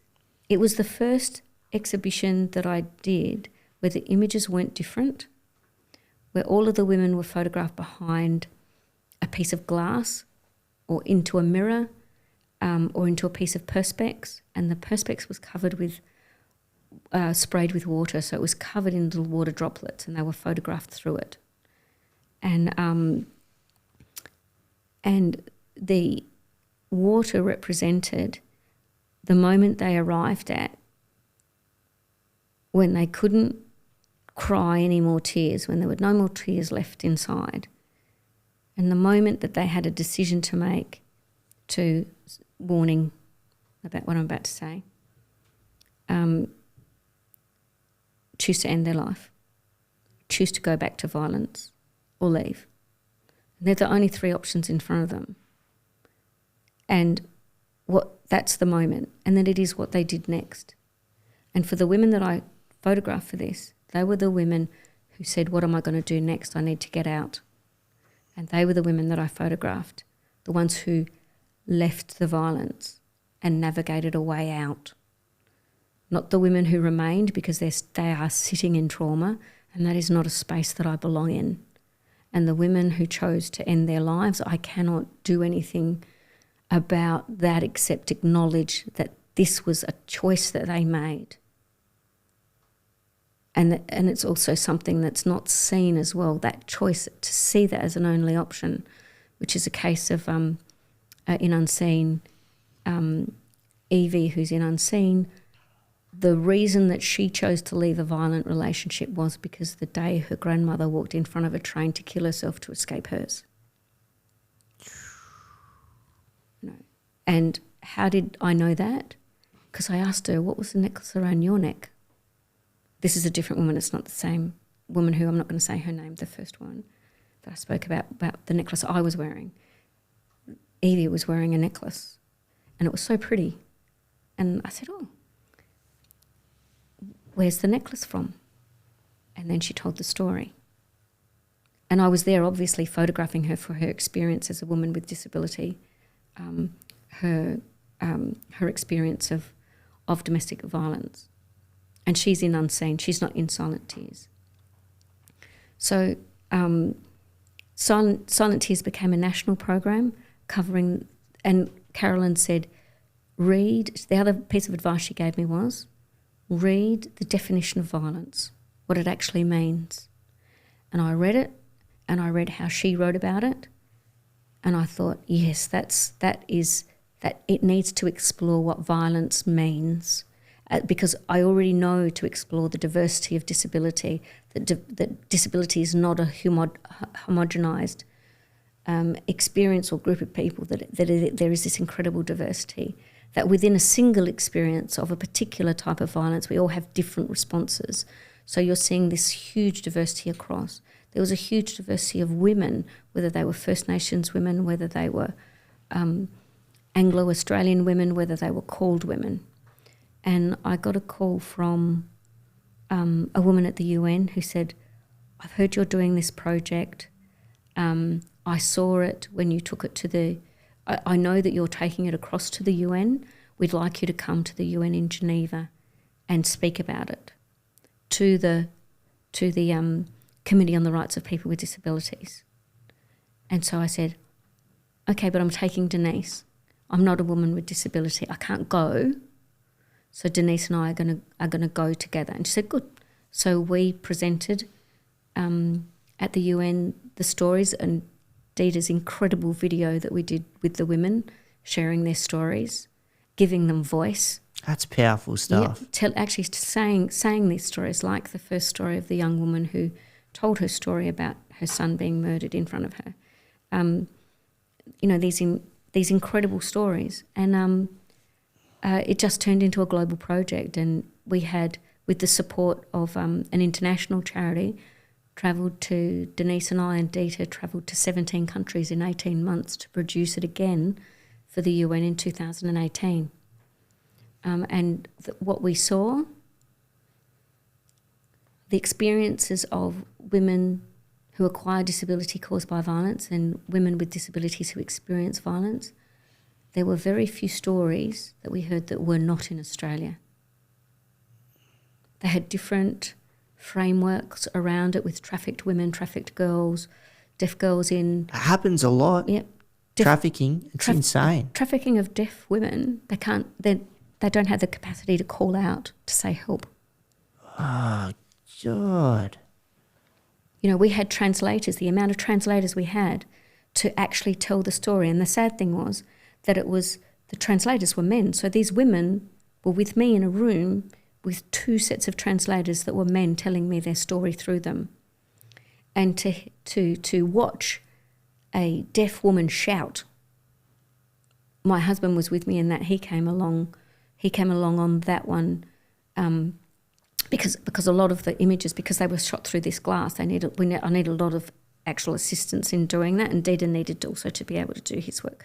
So he came along with the having the ingenuity of, okay, we're in this room, we've walked into a room, there's a queue of women who've come. We're thinking that we're going to meet one or two women who want to tell their story, and we turn up in Guatemala with gun violence, and there's like 15 of them, and we're running for 2 days, and we want to be able to spend quality time hearing these women talk through a translator to us and give them the voice that they want. And you get shocked. You go to Mexico, and there's another lineup of women. And was it danger in and around, like, because you got these women queuing up, but was it dangerous for them and you guys to be there to talk about this stuff and expose it? Are they taking risks? They aren't, because that would not be wise of me to put somebody in that position. The closest of the group of women in Guatemala, which I was told, she's come a long way to see you, and we just need to tell you how she got here. She's been kept in a room above, and we told her that you were coming, and she wanted to come. She crawled down. She has no wheelchair. She crawled down a set of stairs, and she convinced her family to take her, and they've taken her. So she had no movement in her legs, just dragged herself. Yeah, I'll tell you what happened to her. Yep. And so she insisted that they bring her. They said that I could have her for like 15 minutes, and they were going to take her back and put her back up in the room. And she told her story about a man that was perpetrating domestic violence against her, and when she decided to leave, he hugged her, he pulled a gun out and shot her through the chest, but made her paraplegic. That's insane. Yeah. So she survived. All of these women are survivors of gunshot violence. They just could be random, I think I'm a movie star, I'm going to shoot a gun in a street and I'm a gangster. Oh, and they catch a bullet. Well, they never kill the person that they're actually aiming at. They've killed like another person and injured all these other people in the process. And these were these women who were the bystanders standing next to the bloke that was meant to be shot, you know, in the kerfuffle that was going on, or the mistaken identities of who they were. But she was the only one who was domestic violence. The others were this whole, was the story of gun violence in Guatemala and how bad it is and out of control it is when you've got this collateral damage of what's happening in the community. She went back up into that room, and being given that voice and feeling validated from someone outside of where she'd been trying, it triggered something in her, and I've seen her interviewed now. That's awesome. Yeah, so she's not the same woman anymore, and that's because it's a power you're giving them, you know. But they take that. It's what somebody does with it after. I don't have a control over that. She could have gone back up there and just stayed there. It's whether in doing that she decided to use that energy to do something new, to be that next little turning point in her life of what this silent tears is, what it means, the meaning behind it, why they're there, the choice that they made to come down those stairs, to be there in that moment. That's what they do with it at that moment. So it was incredible, you know, just incredible who the women are. I have so much admiration for the people that I photograph, because I could never do what they do. I could never bare my soul to the level that they do.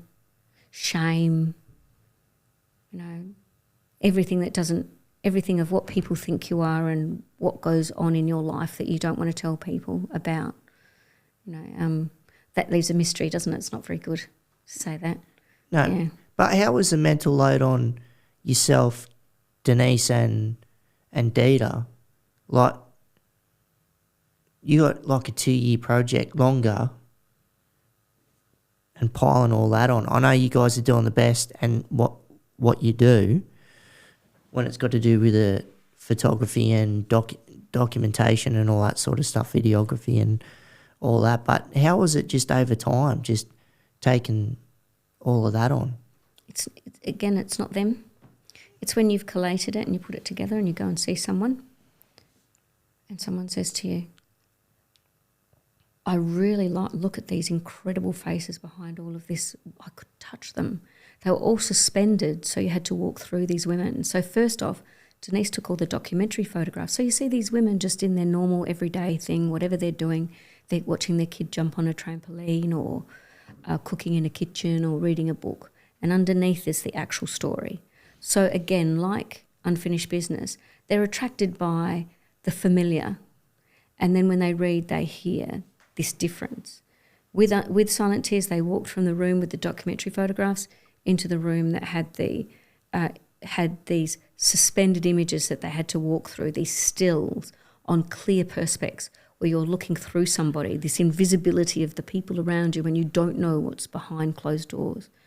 And that's what I wanted to portray by these suspended images, these silent tears across them, their identity for when they were really scared and they didn't want to be told who they were, when they were afraid but they'd come to me and said, I'm really scared, please don't show who I am. Okay, how much water do you want on this? Somewhere there's one where she's just like a series of dots. I showed her and she said, you can still see my face. And I'm thinking, there's no way you can see your face here, but you can pick another one. That's how much trauma is there and how scared that they feel about the image where going you can't. out. And they're like, now I feel safe to be able to share all of this, do what you want. I'm happy because you can't see my face, but I got to tell my story. So all of these elements. But when you put it in front of someone and they say, oh, they're really pretty, don't you think, couldn't you just, I could sell that if it didn't have the story. Don't you think that you could just take a whole series like this? I can sell them. And I said, no. So you'd have people approaching you doing this stuff, or asking for it. So that's devastating. That makes me sick. That's devastating. It's devastating when...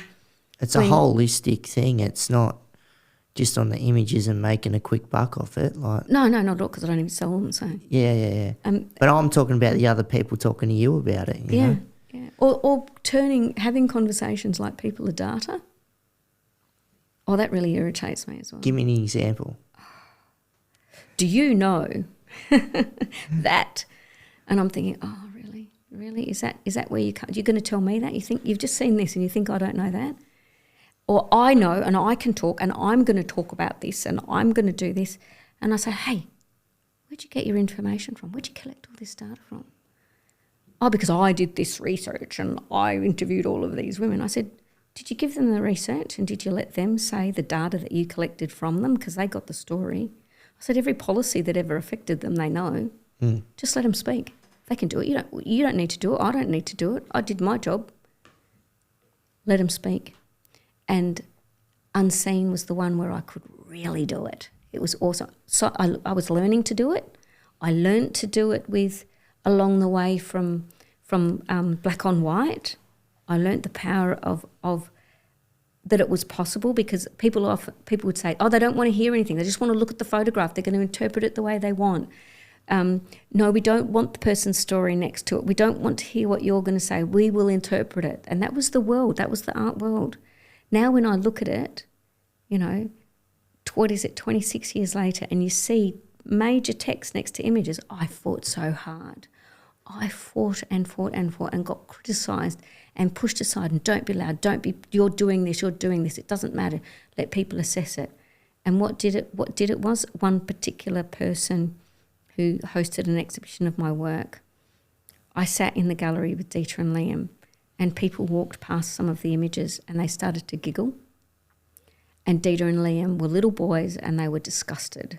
And they walked up to them, and this was part of that disgust I was talking about earlier with Dita and Liam, and explained, excuse me, but it's actually not very nice for you to laugh. I want to tell you who's in this image and what the image is about. And then they walked up with these little boys, embarrassed, as they told them about the lives of these people. And the woman who had curated the work happened to walk in during this, and I turned around and said, see, you need it here. Put them up, because she had refused to. But it's good to see that the world is not that the world has grown to realise the importance of lived experience as the voice of, and that the text and story is there, and it's actually really easy to sit back and let it happen. You've got to create the platform and step off.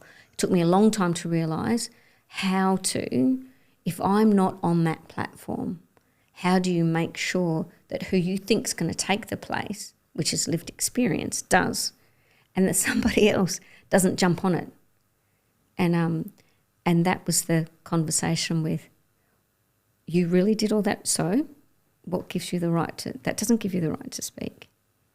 And listening to myself saying that, going, oh, this, you've just been given your how and why there. Yeah, you can do this. You can make sure this happens for people that you're working with, that they don't get silenced in this process. And people don't realise the power of that when it's got to do with lived experience, whether you're the person of whatever nationality that may be, whatever domestic situation you've been in, whatever disability you got, and it's not just the person that's gone through that, the lived experience of what you've got going around from to state to nations and accumulating that and having a feel for what's right, what's wrong, and what should be portrayed out there. So if you look at, we'll go through a few of them. So if you're looking at outing disability, so what was the premises of that? What did that represent?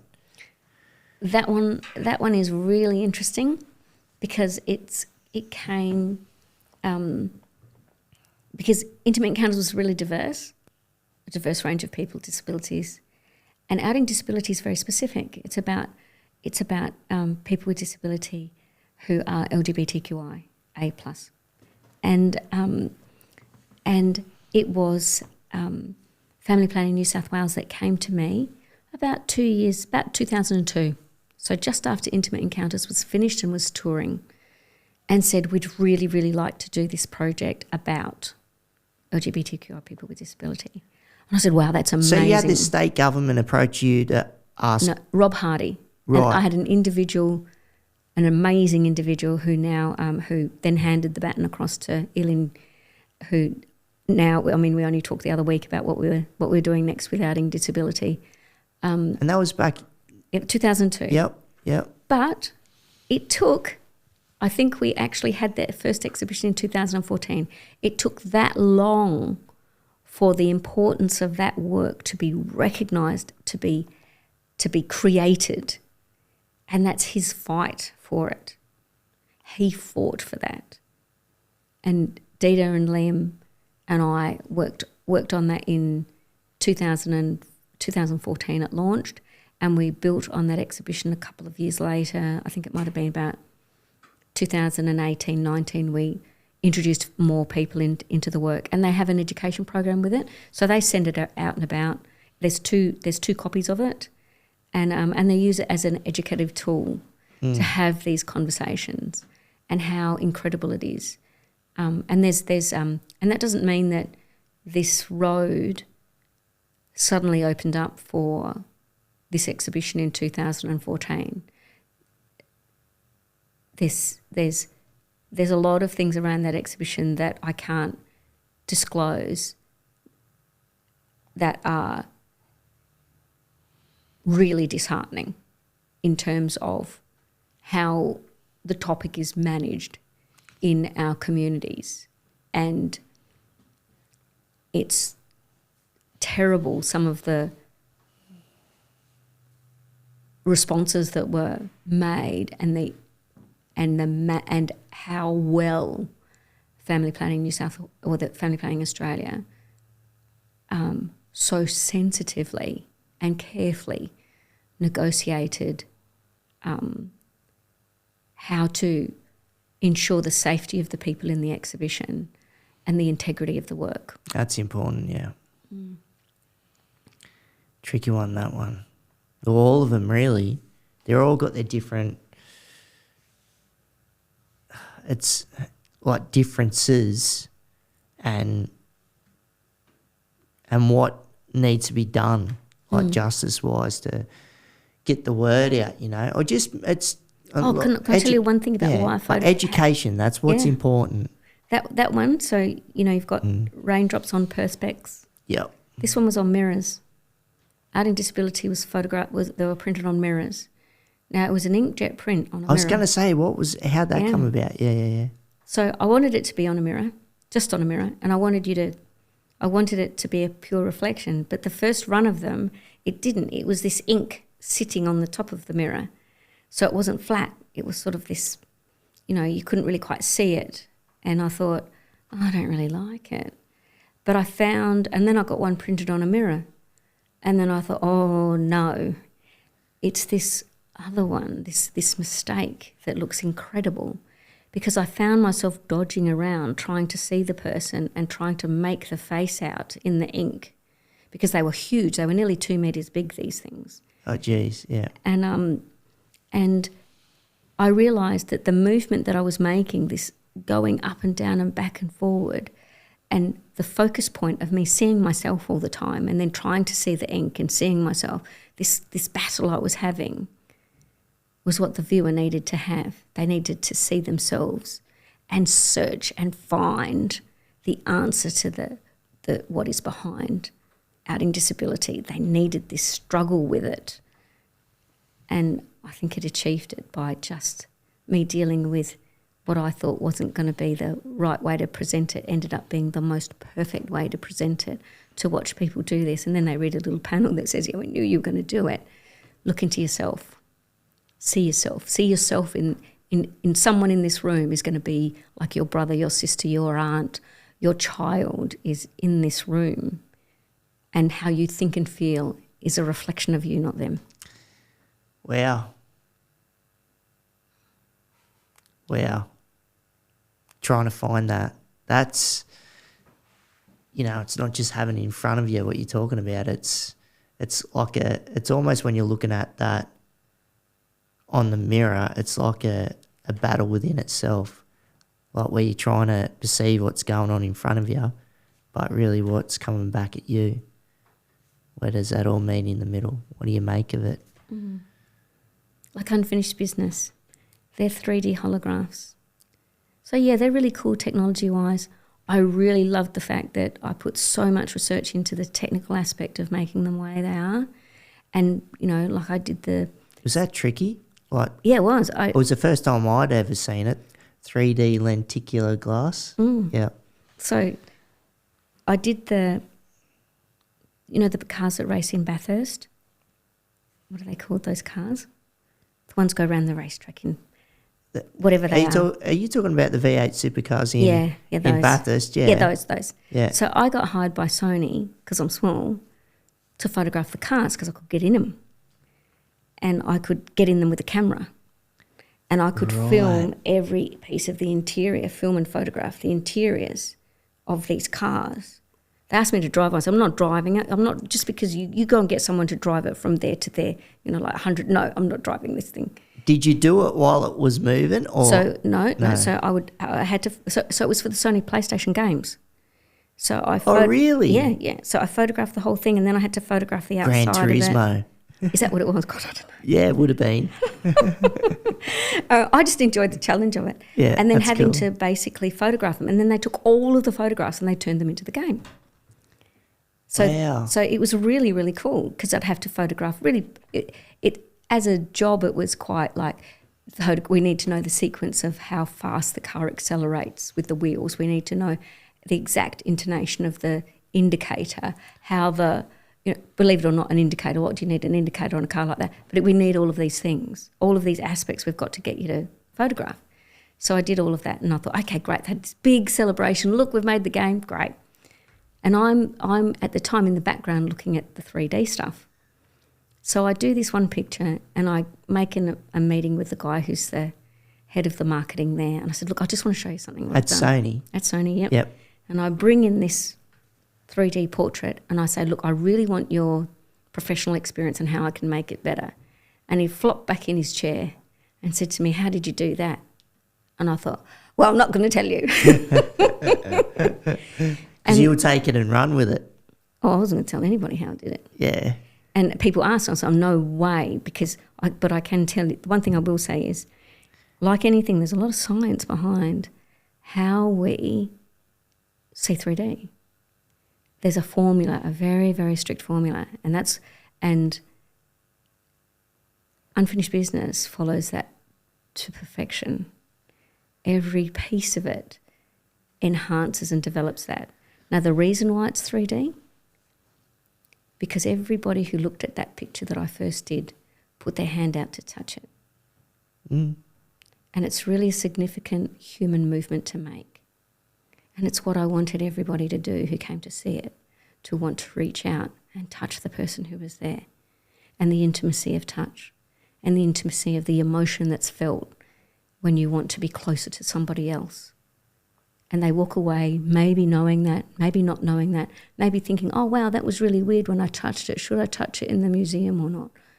That all of that aspect, but deep down inside, they've had a human, physical, intimate connection with the person in that image.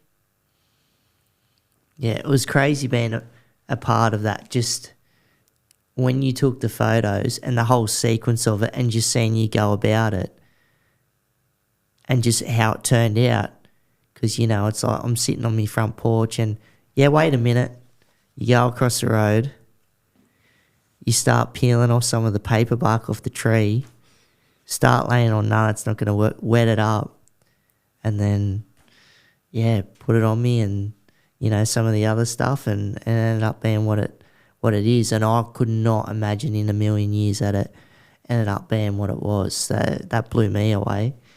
But more importantly, not just me, but with the others that are in it, I'm just glad I got to be a voice and try and echo that through the image, through what you've taken, which was very important. Because I knew the work that you'd done in the past, and just obviously talking to Damien and June, and they're giving me the lowdown on, some of the work, when it's got to do with that cultural trust factor as well, and just knowing, okay, no, it's not just a shot, but where is this going to go and how is it going to be perceived? But it was awesome to see everybody else, like Uncle John, Uncle Kevin Coombs. I couldn't get over his story too, and because I knew of that when I was little, but then reliving that as an adult, that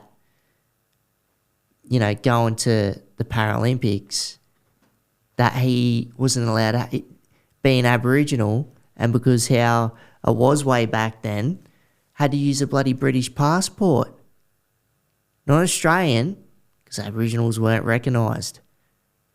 And that's just one story, the amount of others, and it was good to see it. It's good to see it at home here, because what is it, 13 years later, but still seeing people talking about it, because it's the next generation or even older people that then do come across it and what they say about it, or it gives them a different perspective, and it's that moment, okay. So and how was it for you travelling around the nation gathering all that, not just the photography, but the stories that come with it? Because you're going into some pretty remote places too. It wasn't just here on the Central Coast where I am. You're red dirt country, so. Oh, back up to Aurukun to see Marie. And I thought, one of the things she said to me was, or some people said, what does the UN matter to me? Like, it's not going to make any difference to me. And you can't answer that, because if they don't believe that it has any purpose or they at all, there's not much you can do. If you can sit there and explain the complexity of the UN and civil society and all the rest. But at the end of the day, if they can't, you can't really say it actually does. The UN does put pressures on our government to make changes. 100%. Yeah. But for Marie in Aurukun, that she couldn't see. So she agreed to be in it because we'd met before, and she thought, okay, well, I trust you. Yeah. So I thought, okay, I'm going to be there for 4 days, and I predict that I will arrive the first day, that it'll take another day before she sees me maybe, and that we'll have a few, and then on the day that I have to fly out, I'll be doing the photo. And if I don't do the photo, I'll just go home again, and it's okay. If something happens and she doesn't want to do it anymore, not a problem, I just go home again. So that's where I'm sitting as I'm travelling on the plane. Before I even got on the plane, that's where I'm sitting with it. I get on the plane, I get off the plane. She's at the airport. And she says, I've got the keys. I've got the keys to the gym, and I'm going to take you around there to where the football club is, because you want to do it on the football field. And I said, yes. She said, right, okay, so you ready? We're going to meet at... And I'm thinking, what? And she said, right, we're going to do a rehearsal of what it's going to be, and everything that you need, we'll put it through. So I actually did some beautiful photographs of the kids playing football while I was there, which actually won some awards, which was lovely for the community. So that was just a byproduct. Yeah, and just that one thing happened there. Yeah, right. Yeah. And then the next night, she's all arranged. They've got half the community bringing in her daughter on the wheelchair with a ute to get her off, because, of course, wheelchairs, remote community is not good. And we do the photograph, and then I'm sitting around in Aurukun for the next 2 days before the flight comes in, chit-chatting. So that was a surprise. That project was the fastest project I've ever done. Yeah, right. So, and of course, the backstory of how particularly problematic it was for me, because I was very unwell at the time. And but aside from that, it didn't start from that point. I became unwell in the after the first group of people were photographed, and sorry, it's just a bit hard to go there. Yeah, all good. But I'd done all of I'd done such a lot of thinking about to tell this story of disability in First Nations community, to answer the question that Tom Shakespeare from World Health asked me, Belinda, I want you to take a photograph of what the most important problem for people with disability is in Australia, who is impacted. And I just went, well, Aboriginal Australians. It's just like, that's it. Like, that's it. Just straight like that. And he goes, oh, okay. And I said, and he goes, why? Well, because they're faced with so many things, and this is another aspect of it. And then, of course, Auntie Gal puts it, the double whammy. Yep. So it was going and seeing Uncle Lester, calling up Marie, of course, with it, photographing Uncle Lester, sending it off to Tom interviewing Uncle Lester, him ringing me back and saying, Belinda, if you can do this, do you think you can actually create this exhibition? And I said, yep, because I sort of while you're answering your question, I started looking at different cases of different people and places and all the rest of it. I said, yeah. I said, but really good, but the Australian government isn't going to let you show what I've got, what I want to do. And he said, well, you don't really need to worry about that. I said, what do you mean? They have to authorise this. They're not going to authorise a black death in custody where the person didn't die and they acquired disability. They're not going to authorise Maralinga. They're not going to authorize with Uncle Yami Lester. Then Jandamara Shane with the racist attack on him when he was a 6-year-old child. They're not going to do stolen generations of abuse within institutions.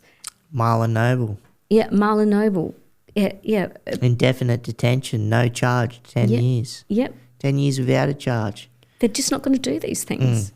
And he said to me, we're working very hard at the UN to get Australia to see what it's doing.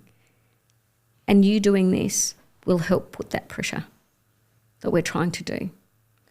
And then going back to Uncle Lester and Damien and saying, what do you think? Do you, and June as well, and what do you think? I can do this, but it's really what you want me to do. I can touch nerves, or we can play it safe. What do you want to do? And I'll never forget Uncle Lester whipping around so fast because he was sitting doing something else, and he just turned around and said, you touch nerves. And that was like, that's a green light. Let's go. Yeah. So then, especially from him, he's a pioneer, all things First Nation and disability. Yeah, it was, and I knew that. I knew how That's significant that was. And of course then, because Auntie Gail, when she lived in Sydney, I was in Adelaide. When she came to Adelaide, I went to Sydney. So I never met her. So I knew her mum and I knew her sister. And when they had the board meeting to make the big decision on the list of all the names put together, and I had to do the big presentation. When it was FPDN. Yeah. So when I had to say, well, what do you? Okay, so you're going to touch nerves. Go away, come back, tell us what you're thinking of, and then we'll. When she was a chair. She was the chair. Chair, yep. But I hadn't met her yet, so it was only this thing with Uncle Lester, June, and Damien, saying touch nerves, go away, come back, with what touch nerves looks like for you, and we'll tell you whether we want your version of touch nerves or not, or whether we're going to tell you what we want you to do.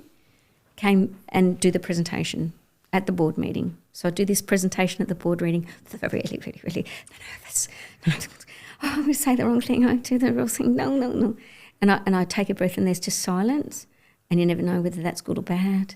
And then Auntie Gail just says, I've known this girl all her life. We're doing it. And I just thought, wow, I didn't know how much. I knew all about you. Of course I knew all about you because you were the big sister, but I didn't know you knew anything about me at all. I'm just Karen's friend, And that was like mob talk. Oh, it was just amazing for me. And then it was the grapevine. It was the grapevine for the original sort of like connections that I'd had, but weren't taking it any further till I'd got permission from Damien to actually activate all these communication lines that I knew were there, and it was just an on switch because I knew I can. So I know if I ask that person, I know that they know them and they're over there to them. So if they trust me, that can go that way. Even if you're saying it was quick, you still got to go through those steps, which would have took time. To me, it showed the need, how big the need was for something to happen so rapidly. Just so it was how important it was to the people in it. Especially when Uncle Lester Bostock swings around as fast as he did. Yeah. That's just saying it within its own right. Yeah, yeah. And then I feel comfortable. I feel comfortable that I'm being guided really well, that there's someone who's going to tell me, oh no, but no, don't do that. Or no, but it's okay, keep on going, it's all right. Don't worry about what that person said to you. We've got your back on this, don't worry. Or coming back, all those communications about, I've just come back from here, this is what happened, and it's just really banal, just an email. All went really well, blah, blah, blah. Or this is something, what do I do here? This, I was thinking, I'm not sure what to do, what should I do? And then taking that, that very, very important advice, 100%, and doing exactly what they're saying is required for me to do to manage a particular, situation or something, which there wasn't very many things of. And then when people pass away in the exhibition, how to manage that. Yeah, yep. And how was that? I think the wildest one was when Nora Nelson's family flew to Sydney to see me and wanting to they wanted to meet me and, you know, cross-examine me and work out whether they wanted to keep her image there in the exhibition, and saying at the end of it, we knew she wanted her image in the exhibition. We didn't have a problem with that. We knew that she wanted to be in it. We just wanted to know whether what she'd done with you was something that we're happy with having her image carry through, but we were really happy with it. And that was like, oh, good.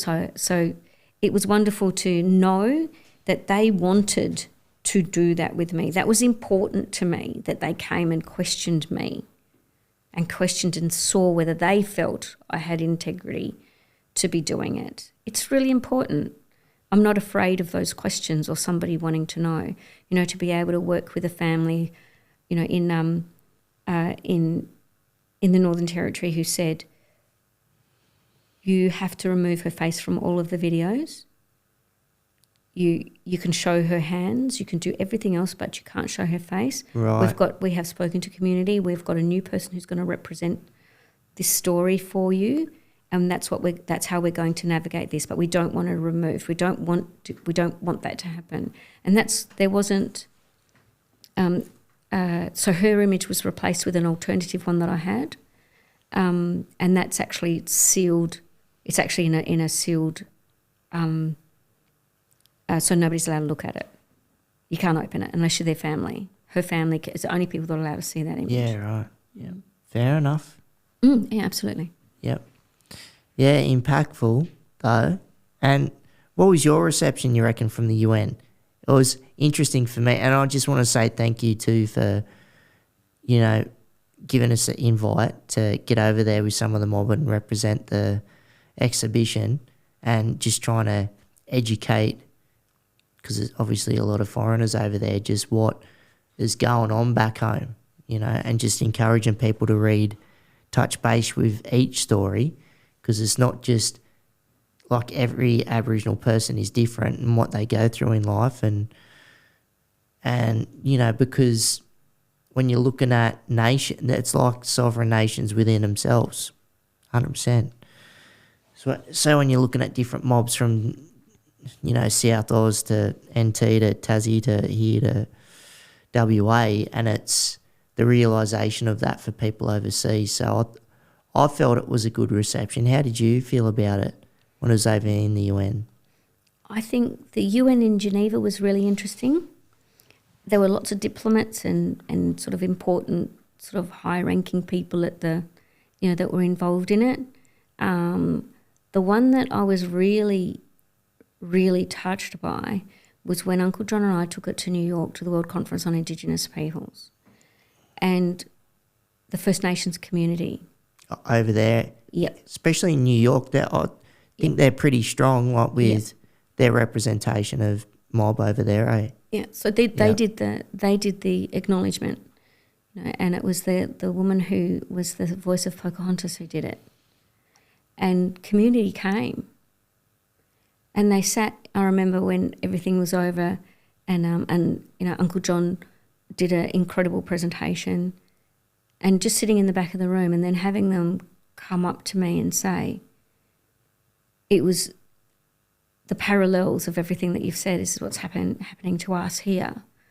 You know, it's something that is not recognised, where there is such a strong connection between what you've done and our communities.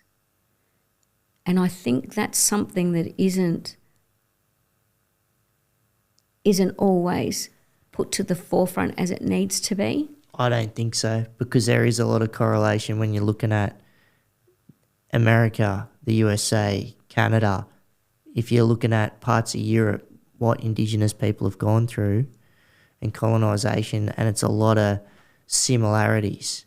And then if you're looking at generally what's happened there, and if you throw in disability in the mix, and, you know, I know we're lucky here that we've got the NDIS and all sorts of other stuff, but there's a lot of countries that don't, and the US is bloody one of them.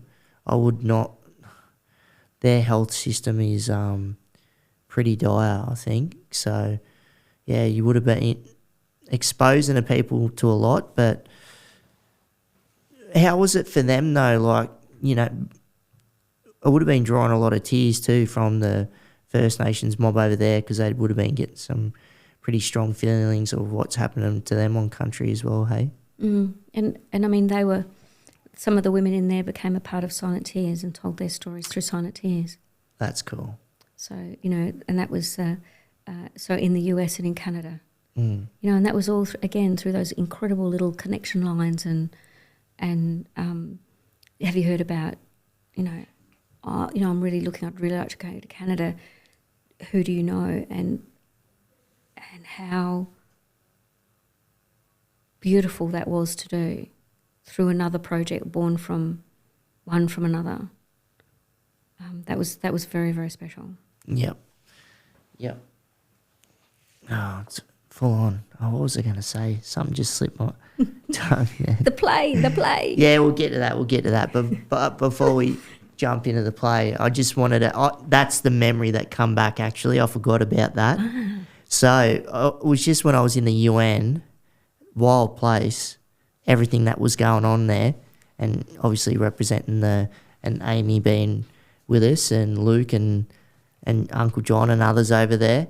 But I got to do add to a resolution when it had to do with First Nations people in general, international, which Ellen Walker, I think her last name was, American.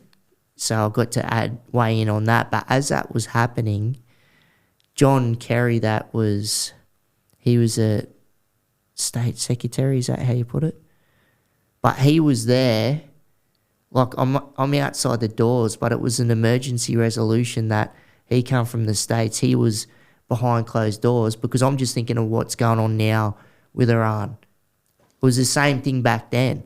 So trying to stop nuclear activity going on in Iran. So that was back in 2013. That's because I'm like, there's something simmering like a memory, and then I'm like, yeah, well, that's what happened. So it was crazy just seeing all the different aspects of how the UN operates. And yes, we're there for First Peoples and disability, but all the different facets of what's going in the world and how it's affecting everyone. But the power of the UN and how it can speak broadly back to the rest of the world and try and look. And I know you've got law systems, and I know there can be soft law and where it can't really imprint on certain areas, but some other places it can. But at least they're there, they're functioning, and they're making a difference. That's the main thing, because you hear other politicians trying to blow it up and saying, they don't have a place, but you need that broader advocacy to represent all types of individuals or walks of life to make sure things are being said and heard, so we can protect everyone across the bloody globe, hey? I was at I was an observer for the new convention on the prevention of crimes against humanity in January. Yep. And that was really, really interesting. And I must say I was very proud of DFAT and the Australian government, because they were the only ones that actually brought forward the impact of colonisation on Indigenous peoples in the world. And nobody else spoke about this in terms of crimes against humanity. So it was a very proud moment to hear that. And in all of the things that ever happened, to hear that those words said in that room was just wonderful. Yeah. To see that, and also to see countries who are at war currently in conversation about crimes against humanity was really interesting, because it was not about, there might have been under there were definitely nuances of, poking at one another. Yeah. But there was a conversation.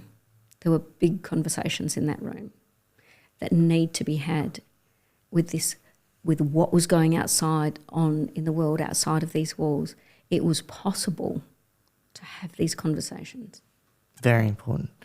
So before we get into this play, I want you to give a quick recap just on Grand Designs.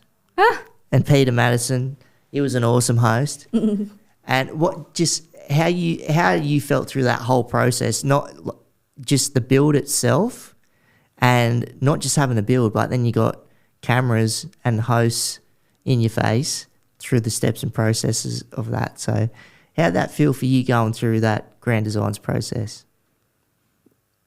Well, I'll disclose a story for me, about me. Yeah, put it out there. Come on. So Chris, it's all good, brother. it was very hard for him because they started the filming, and so I had a condition. Yes. So, and also because I understand the media and what they do. So it's in terms of having, this is very different, but having that type of machine on you, you have to be thinking very carefully about what you say when you open your mouth. Yeah, okay. And how, knowing that they can cut you any way they like to make you sound as whatever they want you to sound like. So I restricted how much I could be filmed and what I would talk about. Smart. And that was it. But sadly, but you got to protect yourself too. yes, it was. It was to protect myself and it was to protect me. I wanted to be protected from the machine. Chris is he came across exactly how he is. This, very lovely, dynamic sort of personality, very grounded and down to earth that he is, and that he can say 1,000 things and always come across with that, and we just found out that I had cancer, and it was really difficult because I knew I had to ring the producer to tell them. And I didn't want to see her. I wanted to tell her on the phone. And the reason why I didn't want to tell her and see her face was because I didn't want to see how much she'd light up about what a wonderful arc of this story and how we're going to flog this. And so I only said that I would be filmed 2 more times at the end, when you needed me at the end, and one other time because I designed the door. The front door, that big, huge. I love that front door, the metal one. Yep. Yep. So they filmed me. So that was from that. So I agreed to be filmed when we went up in the helicopter to photograph the building to do the picture for the front door, and then they took me in front of the door, and they sent a new journalist. And I'm thinking, I know what this is about. You've given a new person to interview me. And I know that what you're going to do is ask me the same question in a different way until you get what you want, which is you want me to get confused about why you're asking me the same question differently, for me to believe that I haven't answered the question and to provide a different answer until you break me. So you know how the machine works. Yep. So they just wanted me to cry on telly. And there was no way in the world I was going to cry, and I didn't. And I felt so pleased that I didn't. And fortunately, I didn't come across as cold or hard either, because I've seen it, and nobody's ever said, gee, you looked really, whatever. But I didn't let them reduce me to something that I didn't want to be reduced to, into pity porn. Yep. But aside from that, I really loved it. We still get people write to us about it. It was one of the highest ranking ones to see because of this extraordinary thing done by, he wasn't, we're not the big grand design people that have these huge homes that they spend millions of dollars with. It was this design. It was this design that was built on. It was smart. Yeah, it was smart, but it was all about this art of reflection and light and seeing things, that the ceiling was this black mirror, that the kitchen was this black kitchen, but the floor was white and the wall opposite was white. It was like the internals of a camera, that there were all of these lights and illusions all the way through the house and the design, that the bathroom was pixels everywhere, that the sheer glass, the table that you sat on outside was this sheer piece of water that came down. All of this was embedded in our lives. Every part of it was a part of everything that we'd worked on together, because behind everything that I'm doing, I go home and I'm saying, Chris, I've met this woman. I just want to take this photograph of her. She told me this story, the story of the woman, of the young woman. Her name's Tamara, and it's okay to say her name. It took a long time to say her name, to be able to say her name. And I'm going to bring her over and put her in to try and get this photograph of her, because I can see that she was the first one. She was although Carolyn Framada put the idea in my head, at the same time this story comes back from the year before, and then I call her and I take this photograph, and there's the beginning of the project. That's really when it began, when after reading this report from the UN, I think of Tamara, and then I say, let's take this picture, Tamara, and we talk about what it looks like, and then there's this photograph. So there's so many things that are in the Grand Designs house, and so much of us that were in it. 100%. I could feel that when I wheeled in, just the ecosystem, because that's what it does feel like, and just how it reflects how you guys are of a family, but what you're trying to do for yourselves, but then to show the rest of the world, you know. And it was very smart, but, you know, it was just true reflections of who you guys are, and just seeing the workmanship in that, because I love construction and love seeing what Chris has done and picking his brain about all that sort of stuff, and the energy I'd get off him talking about it, and you guys like yourself and Deda and Liam, and awesome, you know. And I just want to say shout out to Chris and those bloody croc skin boots. Love them. Every time I see him in a photo that's significant, I'm like, I love that. Bold man, you know, but I love shoes too, so I feel it there. But no, he's really created something beautiful, and that's going to stand the test of time, that's for sure. Didn't Clover Moore open it up for you guys? Yeah. It's awesome. No, you should be very proud of yourselves. And I like the new host now. I'm sort of spewing Peter's gone. I really like the way that, you know, he just presented. I think they presented it well. It's good that you stayed firm, and you got to protect yourself. Super important, you know, what you got to do for yourself and your family. But the way that come across, it was beautiful. So, but it's like everything that you guys do, like whether it's Chris and his building, whether it's that and everything that you're doing, or the photography and all everything else that you're involved with. I love it. So, and going into your next venture, what you're starting to just sort of, you know, it's a bit of the tip of the iceberg stuff, I think, after we've had like little brief discussions about it. But because you're going in on the production side, is it some sort of play? What's going on? Well, Unseen was me producing this chrome car and chrome house in Martin Place, and then sort of interviewing all of these women, but I'd photographed them, and they were a part of this artwork by being inside of the car and inside of the house. And I remember saying, dream as big as you like, tell me what you want to do, and be a part of this, produce your art to accompany all of this. And I could say that because one thing I knew was going to happen was that no dream that they had I couldn't not fulfill, because the dreams were actually small. And that's sad.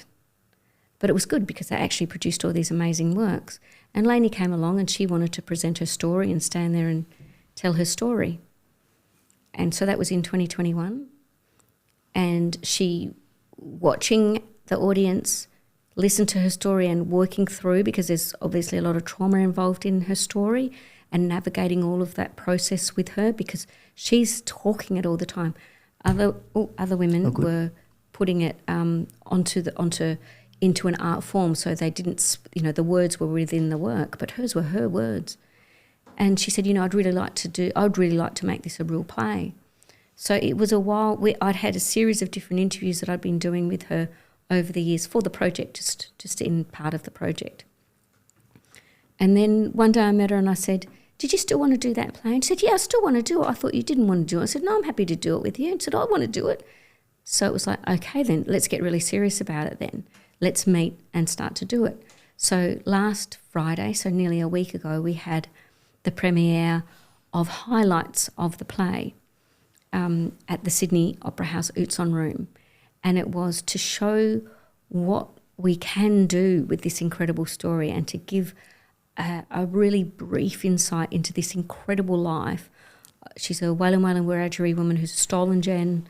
She was raised by a beautiful, loving, kind Greek father and an absolutely awful adoptive mother that she had, who she calls the cockroach, who used to beat her and abuse her and then turn around and smile when the father was present. Right. She went to a private school, had horse, she was a sailing champion in Double Bay. And when Lainey tells these things, people Double think... Bay, that's a pretty... Yep. When you're talking about prestige and everything else that goes on, not just, that's a pretty expensive area in Sydney. Yeah, and I think it was only about a year ago when I thought I'd finished writing her story with her. Deidre and I did it. Chris and I are taking her somewhere. I can't remember. I think we were probably either we were going out to dinner somewhere or we're taking her to the theatre to see different plays so she can work out what she wants to do and how she sees the play and what elements she wants in the play, because she's a co-producer. And we drive past somebody who's got a boat in a yard or something, and she goes, I remember when I was sailing. And I went, what? And she gave this description of sailing, because Deidre and Liam used to crew on boats because we couldn't buy them a boat, but they crewed on boats, so they understood the sailing language. They'd come home and do all this talk about wind and knots and ropes and stuff. And Chris and I just listen and go, yeah. And then there was this person sitting there talking in this exact language. And Chris and I stopped and stopped the car and turned around and said, you really were a sailing champion in Double Bay? And she said, yeah. And it was so exact what she said. So there's this, and then there's this contrast, because while she's... And tell the viewers and listeners what stage of life she was at. She's a young teenager. Yep. At the same time, to cope with what she's doing, she was going up to King's Cross and dancing in the clubs, underage, which turned into sex work, which turned into soft drugs, hard drugs, abuse. I'll leave it just there for Lainey. It. You don't want to give too much. It's some part of it is not giving away too much of her story, and the other part of it is that that working with Lainey, there's a lot of very trauma-informed care that goes with that, and goes with also sharing her story. And she's not beside me for that. So if she was to say, hear me speak, I'm not there to then just say, are you okay? You've 100%. Just heard me say this. Mm-hmm. But in finding her, actually how she found her family, what happened when she found her family, what that looked like and what it looked like today. You're talking about her First Nations mob? Yes, her First Nations mob. So finding mob and what that looks like and who her community is and who Lainey is today is a really important piece, because in terms of what survival looks like, people would look at Lainey and say she hasn't. But Lainey has. Lainey has survived an incredibly extraordinary set of circumstances, and the play is named after what she called it when she said, I want the play to be called I'm Still Here. So we got funding all the way to the 6th to be able to do this, to be able to show people what we're able to do with the writer Gail Kennedy, First Nations writer Gail Kennedy, who wrote Me and Fleabag, or Fleabag Ant and Me, with Elizabeth Wamarana from Black Comedy, with a beautiful emerging dancer, Peyton, who and Peter Link, who was doing all the costuming. And of course, we've got an amazing director who's actually from Nigeria, who worked specifically on a play about female genital mutilation in his country. Wow! And is living in Australia. That's full on. Yep. And so his understanding of women's issues and the story behind him creating that play, and what he brings to this story of women. And to be able to make it into this incredible, to take the vision of Lainey, the story of Lainey, that that creative vision that Lainey and I have worked together to what it looks like visually, for him to then make that incredibly come to life with Culture Edwards. If we get the funding for culture, we'll have the music that goes with it, with this incredible music that he does. We were able to play Mrs. Edwards during the performance and finish with We Sing. How would it be played, with a smaller band or orchestra, or how was that? We had or pre-mixed. So that's Benga's, the creative director's role in working out how that would be, and working with Uncle Culture and working with Dugula, who is the vocalist, who was on the piano. The voice of a mesmerising voice of an angel singing in Wiradjuri. Nice. Just phenomenal. She opened it with the sound of Mrs. Edwards, the song of Mrs. Edwards playing in the background, and finished with singing along with We Sing, with the audience singing. We sing, we sing for peace, we sing for justice, we sing for love. Those incredible words of the song that he wrote. So, but in between all of that is all the dark and light of Lainey's life. That's a massive roller coaster within itself, and I hope you guys, like as a collective, do get the right funding to back it up, to persevere with this, to finish the project really.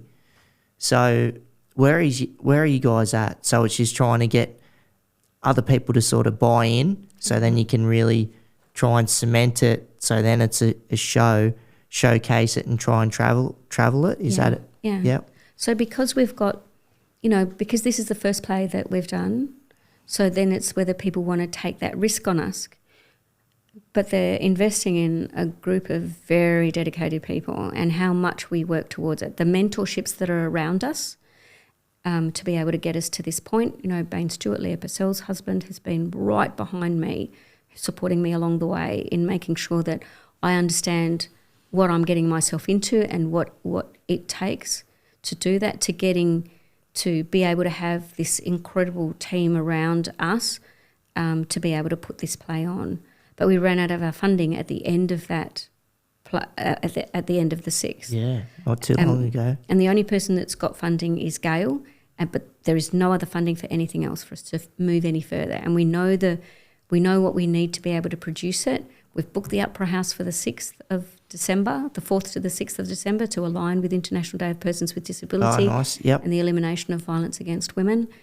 And but we won't be able to meet that deadline if we don't find somebody who has the same passion about this story and the importance of telling these stories the way that we're telling them, and understanding that it's an incredible team that's being built into this, and the way that all the lives of people are being changed by being involved in this. The creatives are enhancing their own careers and stretching what they're doing as well at the same time. They're bringing incredible skills to this, and it will be an amazing play because Lainey is an amazing, amazing person. Sure is, and it sounds like a story that it'd be awesome to see that. I'm just trying to picture it in my head, how it would sort of fall out on stage. But if people want to get like a hold of you, or individuals where they might be like, yep, we want to invest or back you guys, where should they reach out? Oh, they can tell you. You can tell me. Grapevine. Yeah. Or they can go to the Moody website and send me an email. Yep. They can give me a call. 0414787788. You're putting it out there, right? Yeah. Send me an email. It's easy, and yes, we'd absolutely love for assistance. So we are. And I'll make sure that everything that you're telling me now, but obviously after, I'll put those links in the description. Oh, so, cool. And we formed ourselves into it through Unseen Women and made the big decision to become a charitable organisation with DGR status. So we're able to give tax deductible receipts for any donations that we get. Heard that, folks? Invest. Good things coming up. Let's get them on stage. No, that's awesome. So if people want to get So you're going to give me those details. Can people go through your website as well and still contact you through there? Yeah. Yep. So website, your email's there, phone number, it's all there? Yep. Right. Before we jump off here, because I know you're going to get going too back down Sydney, really appreciate your time. Just what do you want to tell young people now? Because we've talked about, the old school cameras, dark rooms, digital, now phones, and it's, everything's on blast speed. So what would you put out there for young people that want to sort of follow a similar path, whether they're doing it through whatever medium, through phone, camera, whatever it may be? What's just some good advice that you might want to put out there, or what people may want to explore? Use your phone to do all the research that you want to do. And put it down. And just talk to people. Create connections. Don't talk about anything about what camera you're going to use, what video camera you're going to use, whatever you're going to do. Just talk to people on a really one-to-one level and get to know people face to face.